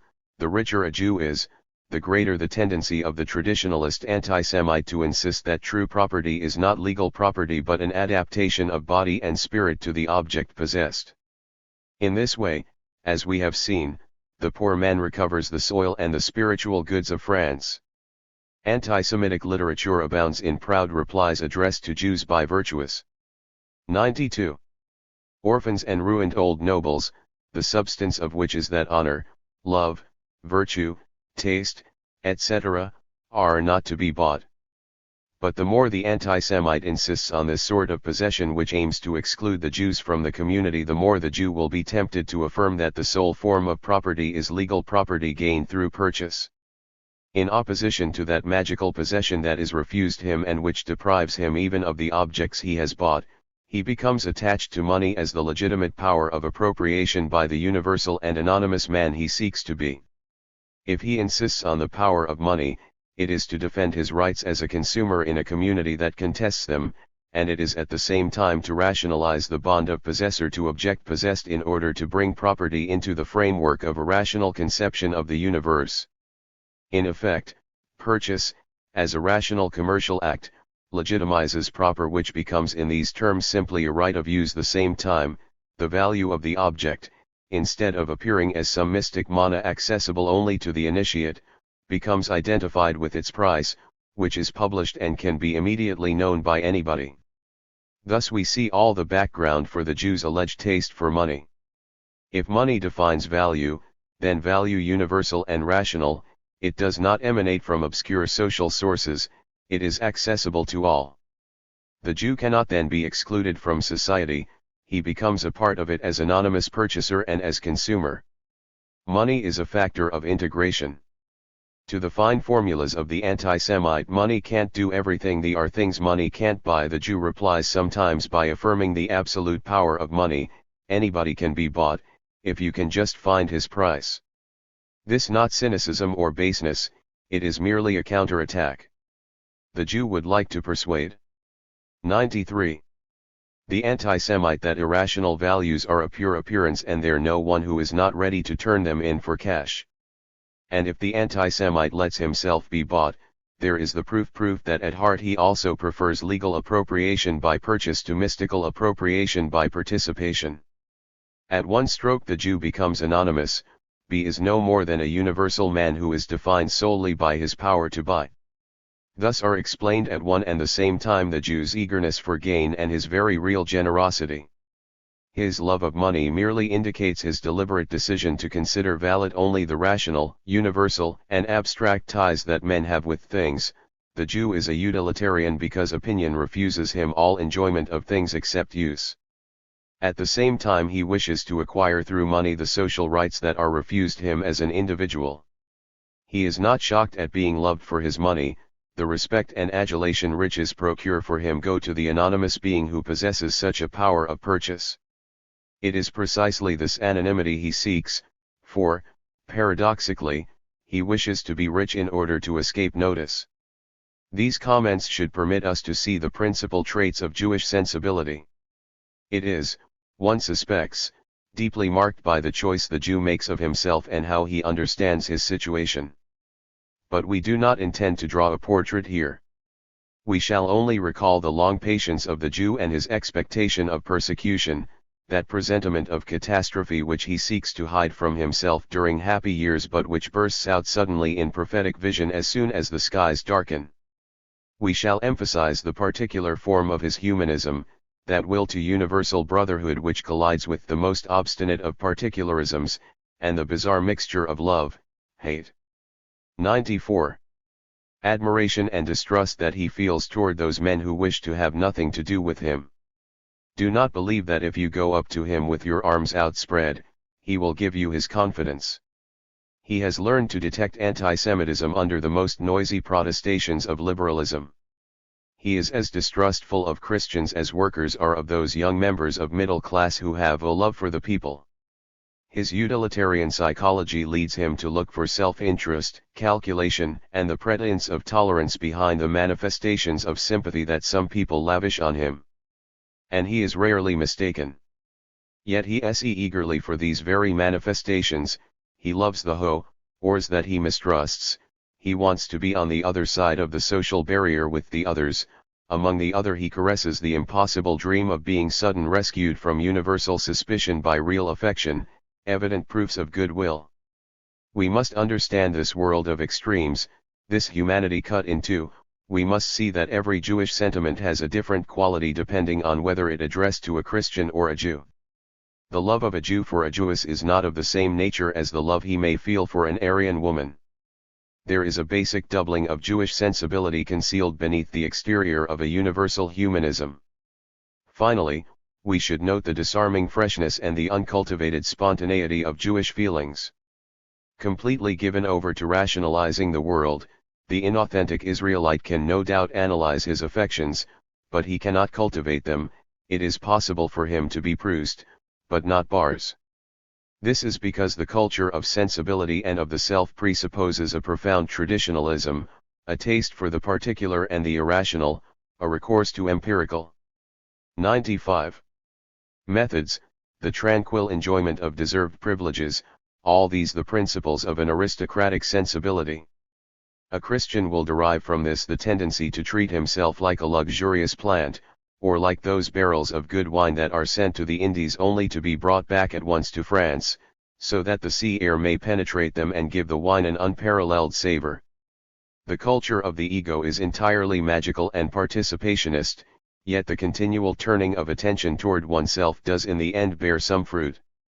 The Jew who is fleeing from his self and who conceives of psychological processes as mechanical functionings rather than as the flowering of an organism, does no doubt observe the play of his inclinations, for he has placed himself on a reflective level, but he does not cultivate them. He is not even sure that he gets their real meaning.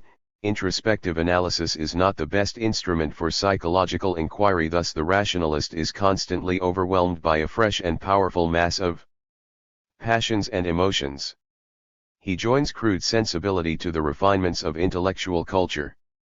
There is a sincerity, a youth, a warmth in the manifestations of friendship of a Jew that one will rarely find in a Christian, hardened as the latter is by tradition and ceremony. This is also what gives such a disarming character to Jewish suffering, the most overwhelming of sufferings. It is not necessary to labor this point. It is enough to have indicated the consequences that Jewish inauthenticity may have. We shall content ourselves in conclusion with indicating in broad strokes what is called Jewish uneasiness. For Jews are often uneasy. An Israelite is never sure of his position or of his possessions. He cannot even say that tomorrow he will still be in the country he inhabits today, for his situation, his power, and even his right to live may be placed in jeopardy from one moment 96 to the next. Besides, as we have seen, he is haunted by that impalpable and humiliating image which the hostile mob has of him. His history is one of wandering over the course of 20 centuries. At any moment he must be ready to pick up his stick and his bundle. Ill at ease even inside his own skin, the unreconciled enemy of his own body, following the impossible dream of an assimilation that constantly recedes, he can never have the security of the Aryan, firmly established on his land and so certain of his property that he can even forget that he is a proprietor and see the bond that unites him to his country as natural. However, it should not be thought that Jewish uneasiness is metaphysical. It would be an error to identify it with the anxiety that moves us to a consideration of the condition of man. I should say rather that metaphysical uneasiness is a condition that the Jew no more than the worker cannot allow himself today. One must be sure of one's rights and firmly rooted in the world.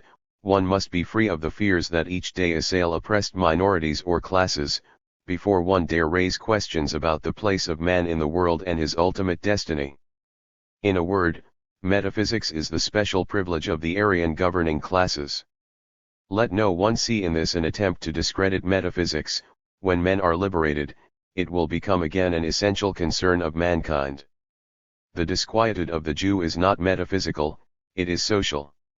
The ordinary object of his concern is not yet the place of man in the universe, but his place in society. He cannot perceive the loneliness of each man in the midst of a silent universe, because he has not yet emerged from society into the world. It is among men that he feels himself lonely.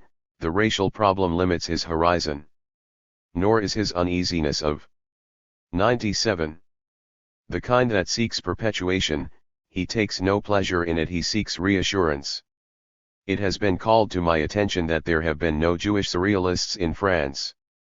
That is because surrealism, in its own way, raises the question of human destiny.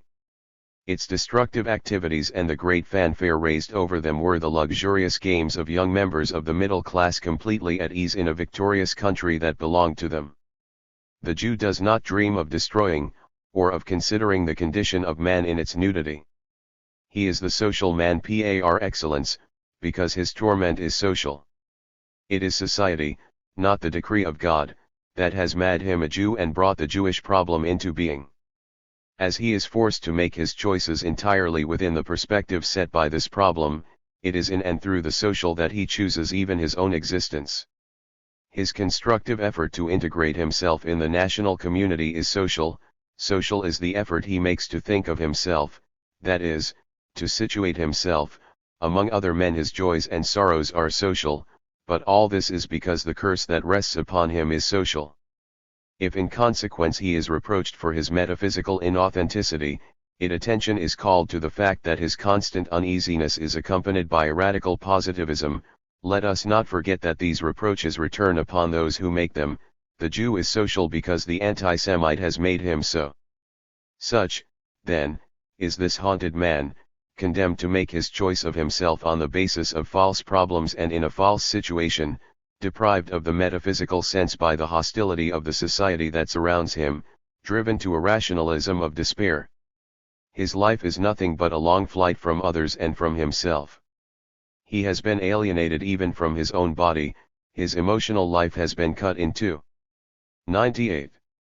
He has been reduced to pursuing the impossible dream of universal brotherhood in a world that rejects him. Whose is the fault? It is our eyes that reflect to him the unacceptable image that he wishes to dissimulate. It is our words and our gestures, all our words and all our gestures are anti-Semitism, but equally our condescending liberalism that have poisoned him. It is we who constrain him to choose to be a Jew, whether through flight from himself or through self-assertion. It is we who force him into the dilemma of Jewish authenticity or inauthenticity. We have created this variety of men who have no meaning except as artificial products of a capitalist society, whose only reason for existing is to serve as scapegoat for a still prelogical community, the species that bears witness for essential humanity better than any other because it was born of secondary reactions within the body of humanity, this quintessence of man, disgraced, uprooted, destined from the start to either inauthenticity or martyrdom. In this situation there is not one of us who is not totally guilty and even criminal. The Jewish blood that the Nazis shed falls on all our heads. The fact remains, you may answer, that the Jew is free, he can choose to be authentic. That is true, but we must understand first of all that that does not concern us. The prisoner is always free to try to run away, if it is clearly understood that he risks death in crawling under the barbed wire. Is his jailer any less guilty on that account? Jewish authenticity consists in choosing oneself as Jew, that is, in realizing one's Jewish condition. The authentic Jew abandons the myth of the universal man, he knows himself and wills himself into history as a historic and damned creature, he ceases to run away from himself and to be ashamed of his own kind. He understands that. 99. Society is bad. For the naive monism of the inauthentic Jew he substitutes a social pluralism. He knows that he is one who stands apart, untouchable, scorned, proscribed, and it is as such that he asserts his being. At once he gives up his rationalistic optimism, he sees that the world is fragmented by irrational divisions, and in accepting this fragmentation, at least in what concerns him in proclaiming himself a Jew, he makes some of these values and these divisions his. He chooses his brothers and his peers, they are the other Jews. He stakes everything on human grandeur, for he accepts the obligation to live in a situation that is defined precisely by the fact that it is unlivable. He derives his pride from his humiliation. The moment he ceases to be passive, he takes away all power and all virulence from anti-Semitism. The inauthentic Jew flees Jewish reality, and the anti-Semite makes him a Jew in spite of himself, but the authentic Jew makes himself a Jew, in the face of all and against all. He accepts all, even martyrdom, and the anti-Semite, deprived of his weapons, must be content to yelp at the Jew as he goes by, and can no longer touch him. At one stroke the Jew, like any authentic man, escapes description. The common characteristics we have attributed to the inauthentic Jews emanate from their common inauthenticity. We shall encounter none of them in the authentic Jew. He is what he makes himself, that is all that can be said. In this isolation to which he has consented, he becomes again a man, a whole man, with the metaphysical horizons that go with the condition of man. But this does not mean that we can soothe our consciences by saying, "Very well, since the Jew is free, let him be authentic, and we shall have peace." The choice of authenticity is not a solution of the social aspect of the Jewish problem, it is not even an individual solution. No doubt authentic Jews are today much more numerous than one may suspect. The 100. Suffering that the Jews have undergone during the past few years has done much to open their eyes, and it seems to me even probable that there are more authentic Jews than authentic Christians. Yet the choice they have made of themselves does not smooth their way as individuals, rather the contrary. Take the example of one authentic French Jew who, after fighting in 1940, directed a French propaganda review in London during the occupation. He wrote under a pseudonym, because he wished to avoid trouble for his Aryan wife, who had remained in France. This is what many French émigrés did, and when they did it, it was all right. But since he was a Jew he was refused this right. Aha, people said, another Yid trying to hide his origin. Again, he chose the articles he published with strict reference to their merit. If by chance the proportion of Jewish articles was considerable, the readers sneered, they wrote to him, "See that the happy family is getting together again." On the other hand, if he refused a Jewish article, he was accused of acting like an anti-Semite. Oh well, you may say, let him ignore all that, since he is authentic. That is easily said, but he cannot ignore it, precisely because he is engaged in carrying on propaganda and must therefore depend on opinion. Very well, then, it simply means that this sort of activity is closed to Jews, they'll have to give it up. There we are, you would accept authenticity if it led straight to the ghetto. And it is you who refuse to see it as a solution to the problem. Socially, moreover, things are no better. The circumstances we have created are such that in the end division is created among the Jews. The choice of authenticity can, in fact, lead to conflicting political decisions. The Jew can choose to be authentic by asserting 101. His place as Jew in the French community, with all that goes with it of rights and martyrdom. He may feel that for him the best way to be French is to declare himself a French Jew. But he may also be led by his choice of authenticity to seek the creation of a Jewish nation possessing its own soil and autonomy. He may persuade himself that Jewish authenticity demands that the Jew be sustained by a Jewish national community. It is not impossible that these opposing choices might be reconciled and made complementary as two aspects of Jewish reality. But for that it would be necessary that Jewish behavior should not be constantly spied upon and should not involve the constant risk of furnishing weapons for the Jew's enemies to use against him. If we had not created for the Jew his situation as Jew, it would be possible for him to exercise an option between Jerusalem and France. The immense majority of French Jews would choose to remain in France, small number would go to increase the Jewish nation in Palestine. That would not mean that the Jew who was integrated in the French national community would preserve ties with Tel Aviv. At most, Palestine might represent in his eyes a sort of ideal value, a symbol, and certainly the existence of an autonomous Jewish community would be infinitely less dangerous to the integrity of French society than, for example, the existence of an ultramontane clergy, which we tolerate with perfect equanimity. But the temper of our time turns so legitimate choice into a source of conflict among our Jews. In the eyes of the anti-Semite, the establishment of a Jewish nation furnishes only another proof that the Jew is out of place in the French community. Once, he was reproached for his race, now he is regarded as coming from a foreign country, he doesn't belong here, let him go to Jerusalem. Thus authenticity. 102. When it leads to Zionism, is harmful to the Jews who wish to remain in their original fatherland, since it gives new arguments to the anti-Semite. The French Jew becomes angered at the Zionist, whose existence complicates still further an already delicate situation, and the Zionist is angered at the French Jew, whom he accuses a priori of inauthenticity. Thus the choice of authenticity appears to be a moral decision, bringing certainty to the Jew on the ethical level but in no way serving as a solution on the social or political level. The situation of the Jew is such that everything he does turns against him. 103. 4. The preceding remarks of course make no pretense at providing a solution to the Jewish problem.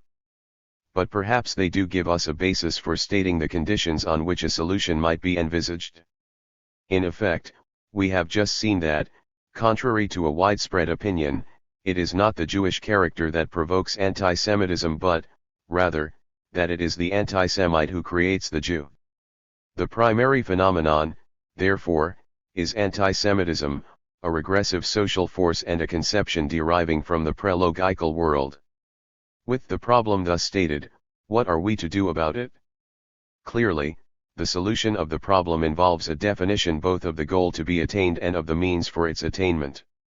All too often people discuss means when they are still uncertain of their goal. In short, what can we seek? Assimilation. That is a dream.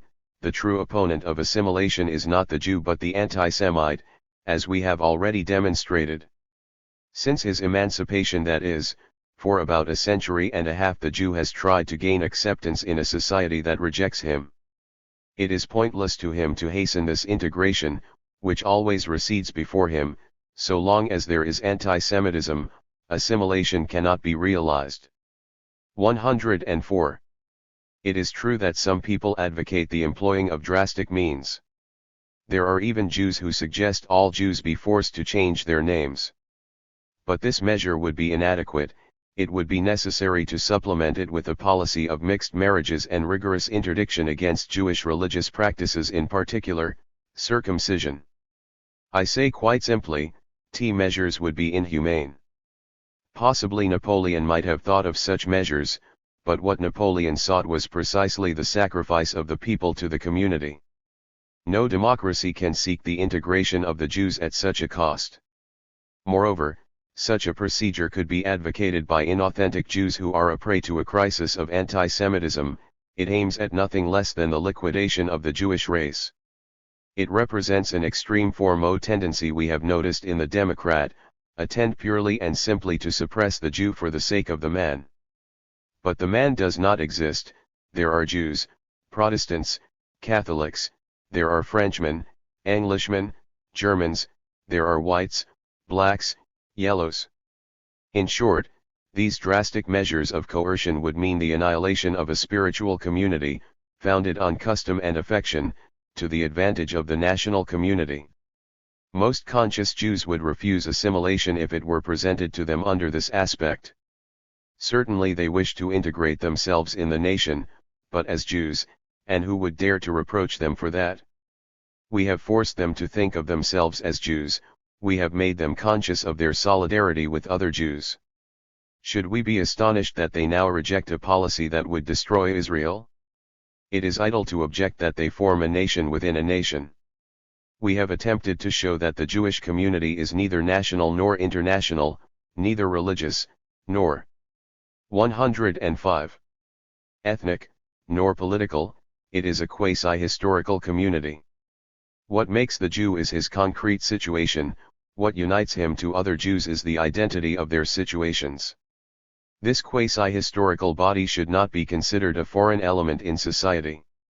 On the contrary, it is necessary to it. If the Church tolerated its existence at a time when the Church was all-powerful, it was because it took on certain economic functions that made it indispensable. Today those functions are open to all, but that does not mean that the Jew, as a spiritual factor, makes no contribution to the peculiar nature and equilibrium of the French nation. We have described objectively, perhaps severely, the traits of the inauthentic Jew. There is not one of them that is opposed to his assimilation as such in the national society. On the contrary, his rationalism, his critical spirit, his dream of a contractual society and of universal brotherhood, his humanism, all these qualities make him an indispensable leaven in that society. What we propose here is a concrete liberalism. By that we mean that all persons who through their work collaborate toward the greatness of a country have the full rights of citizens of that country. What gives them this right is not the possession of a problematical and abstract human nature, but their active participation in the life of the society. This means, then, that the Jews and likewise the Arabs and the Negroes, from the moment that they are participants in the nation enterprise, have a right in that enterprise. They are citizens. But they have these rights as Jews, Negroes, Arabs, that is, as concrete persons. In societies where women vote, they are not asked change their sex when they enter the voting booth. The vote of a woman is worth just as much as that of a man, but it is as a 106. Woman that she votes, with her woman intuitions and concerns, in her full character of woman. When it is a question of the legal rights of the Jew, and of the more obscure but equally indispensable rights that are not inscribed in any code, he must enjoy those rights not as a potential Christian but precisely as a French Jew. It is with his character, his customs, his tastes, his religion if he has one, his name, and his physical traits that we must accept him. And if that acceptance is total and sincere, the result will be, first, to make easier the Jew's choice of authenticity, and then, bit by bit, to make possible, without violence and by the very course of history, that assimilation to which some would like to drive him by force. But the concrete liberalism we have just described is a goal.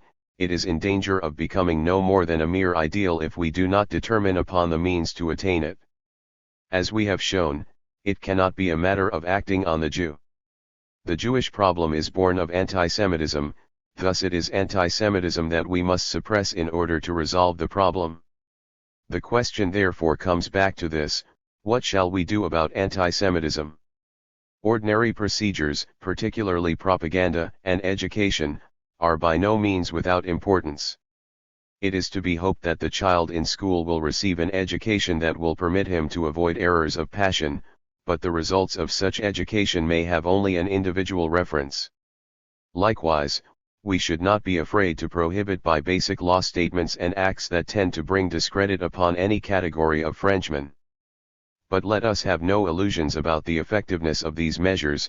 Laws have never embarrassed and will never embarrass the anti-Semite, who conceives of himself belonging to a 107. Mystical society outside the bounds legality. We may heap up decrees and interdictions, but they will always come from the legal France. The anti-Semite pretends that he represents the real France. Let us recall that anti-Semitism is a conception of Manichaean and primitive world in which hatred the Jew arises as a great explanatory myth. We have seen that it is not a matter of an isolated opinion, of the total choice that a man in a situation make, himself, and of the meaning of the universe. It is the expression of a certain ferocious and mystical sense of real property. If we wish to make such a choice impossible, it will not be enough to address ourselves propaganda, education, and legal interdictions against the liberty of the anti-Semite. Since he, like all men, exists as a free agent within a situation, it is his situation that must be modified from top to bottom. In short, if we can change the perspective of choice, then choice itself will change. Thus we do not attack freedom, but bring it about that freedom decides on other bases, and in terms of other structures. Political action can never be directed against the freedom of citizens. Its very nature forbids it to be concerned with freedom except in a negative fashion, that is, in taking care not to infringe upon it. It acts only on situations. We have demonstrated that anti-Semitism is a passionate effort to realize a national union against the division of society into classes. It is an attempt to suppress the fragmentation of the community into groups hostile to one another by carrying common passions to such a temperature that they cause barriers to dissolve. Yet divisions continue to exist, since their economic and social causes have not been touched. An attempt is made to lump them all together into a single one: distinctions between rich and poor. 108. Between laboring and owning classes, between legal powers and occult powers, between city dwellers and country dwellers, etc., etc. They are all summed up in the distinction between Jew and non-Jew. This means that anti-Semitism is a mythical, bourgeois representation of the class struggle, and that it could not exist in a classless society. Anti-Semitism manifests the separation of men and their isolation in the midst of the community, the conflict of interests and the cross-currents of passions. It can exist only in a society where a rather loose solidarity unites strongly structured pluralities. It is a phenomenon of social pluralism. In a society whose members feel mutual bonds of solidarity, because they are all engaged in the same enterprise, would be no place for it. Finally, anti-Semitism indicates a certain my and participationist liaison of man with his go which results from the present system of property. Again, anti-Semitism would have no existence in society without classes and founded on collective ownership of the instruments of labor, one in which man, freed of his hallucinations inherited from an older world, would at long last throw himself wholeheartedly his enterprise which is to create the kingdom of man. Anti-Semitism would then be cut at its roots. Thus the authentic Jew who thinks of himself Jew because the anti-Semite has put him in the situ of a Jew is not opposed to assimilation any more the class-conscious worker is opposed to the liquid of classes. On the contrary, it is an access of consciousness that will hasten the suppression of both the struggle and racism. The authentic Jew simply renounces for himself an assimilation that is today impossible. He awaits the radical liquidation of anti-Semitism for his sons. The Jew of today is in full war. 109. What is there to say except that the socialist revolution is necessary to and sufficient for the suppression of the anti-Semite? It is for the Jews also that we shall make the revolution. And while we wait for it? After all, it is a lazy way out to place on a future revolution the burden of liquidating the Jewish question. Anti-Semitism is a problem that affects us all directly. We are all bound to the Jew, because anti-Semitism leads straight to National Socialism. And if we do not respect the person of the Israelite, who will respect us? If we are conscious of these dangers, if we have lived in shame because of our involuntary complicity with the anti-Semites, who have made hangmen of us all, perhaps we shall begin to understand that we must fight for the Jew, no more and no less than for ourselves. I am told that a Jewish League against anti-Semitism has just been reconstituted. I am delighted. That proves that the sense of authenticity is developing among the Jews. But can such a league be really effective? Many Jews, and some of the best among them, hesitate to participate because of a sort of modesty, that's biting off too much, one of them said to me recently.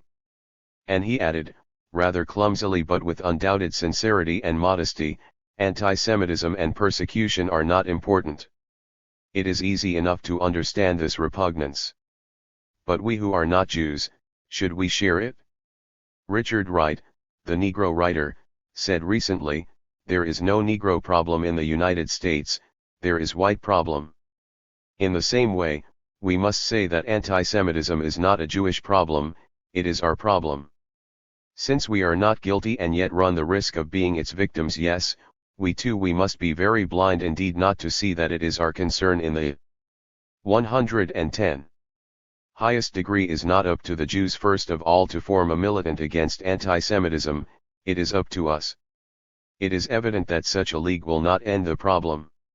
Yet if it spread out all over France, if it succeeded in getting official recognition from the state, if its existence brought into being in other countries similar leagues with which it could unite to form ultimately international association, if it intervened successfully wherever injustices were called to its attention, if it acted through the press, through propaganda and education, it would attain a triple result. First, it would permit adversaries of anti-Semitism to know their strength, to unite in an active group. Second, it would rally hesitating people who have no convictions. The Jewish question, for an organized group always exercises a considerable force of attraction. Finally, to an adversary who is always ready to contrast the real country with the legal country, it would offer the sight of a concrete community engaged in a particular fight having nothing to do with universalist abstractions of legality. This would take away from the anti-Semite his favorite argument, which rests on the myth of the concrete. The cause of the Jews would be half won if only their friends brought to their defense a little of the passion and the perseverance their enemies used to bring them down. In order to awaken this passion, what is needed is not to appeal to the generosity of the Aryans with even the best of them, that virtue is in eclipse. What must be done is to point out to each one that the fate of the Jews is his fate. Not one Frenchman will be free so long as the Jews do not enjoy the fullness of their rights. Not one Frenchman will be secure so long as a single Jew in France or in the world at large can fear for his life.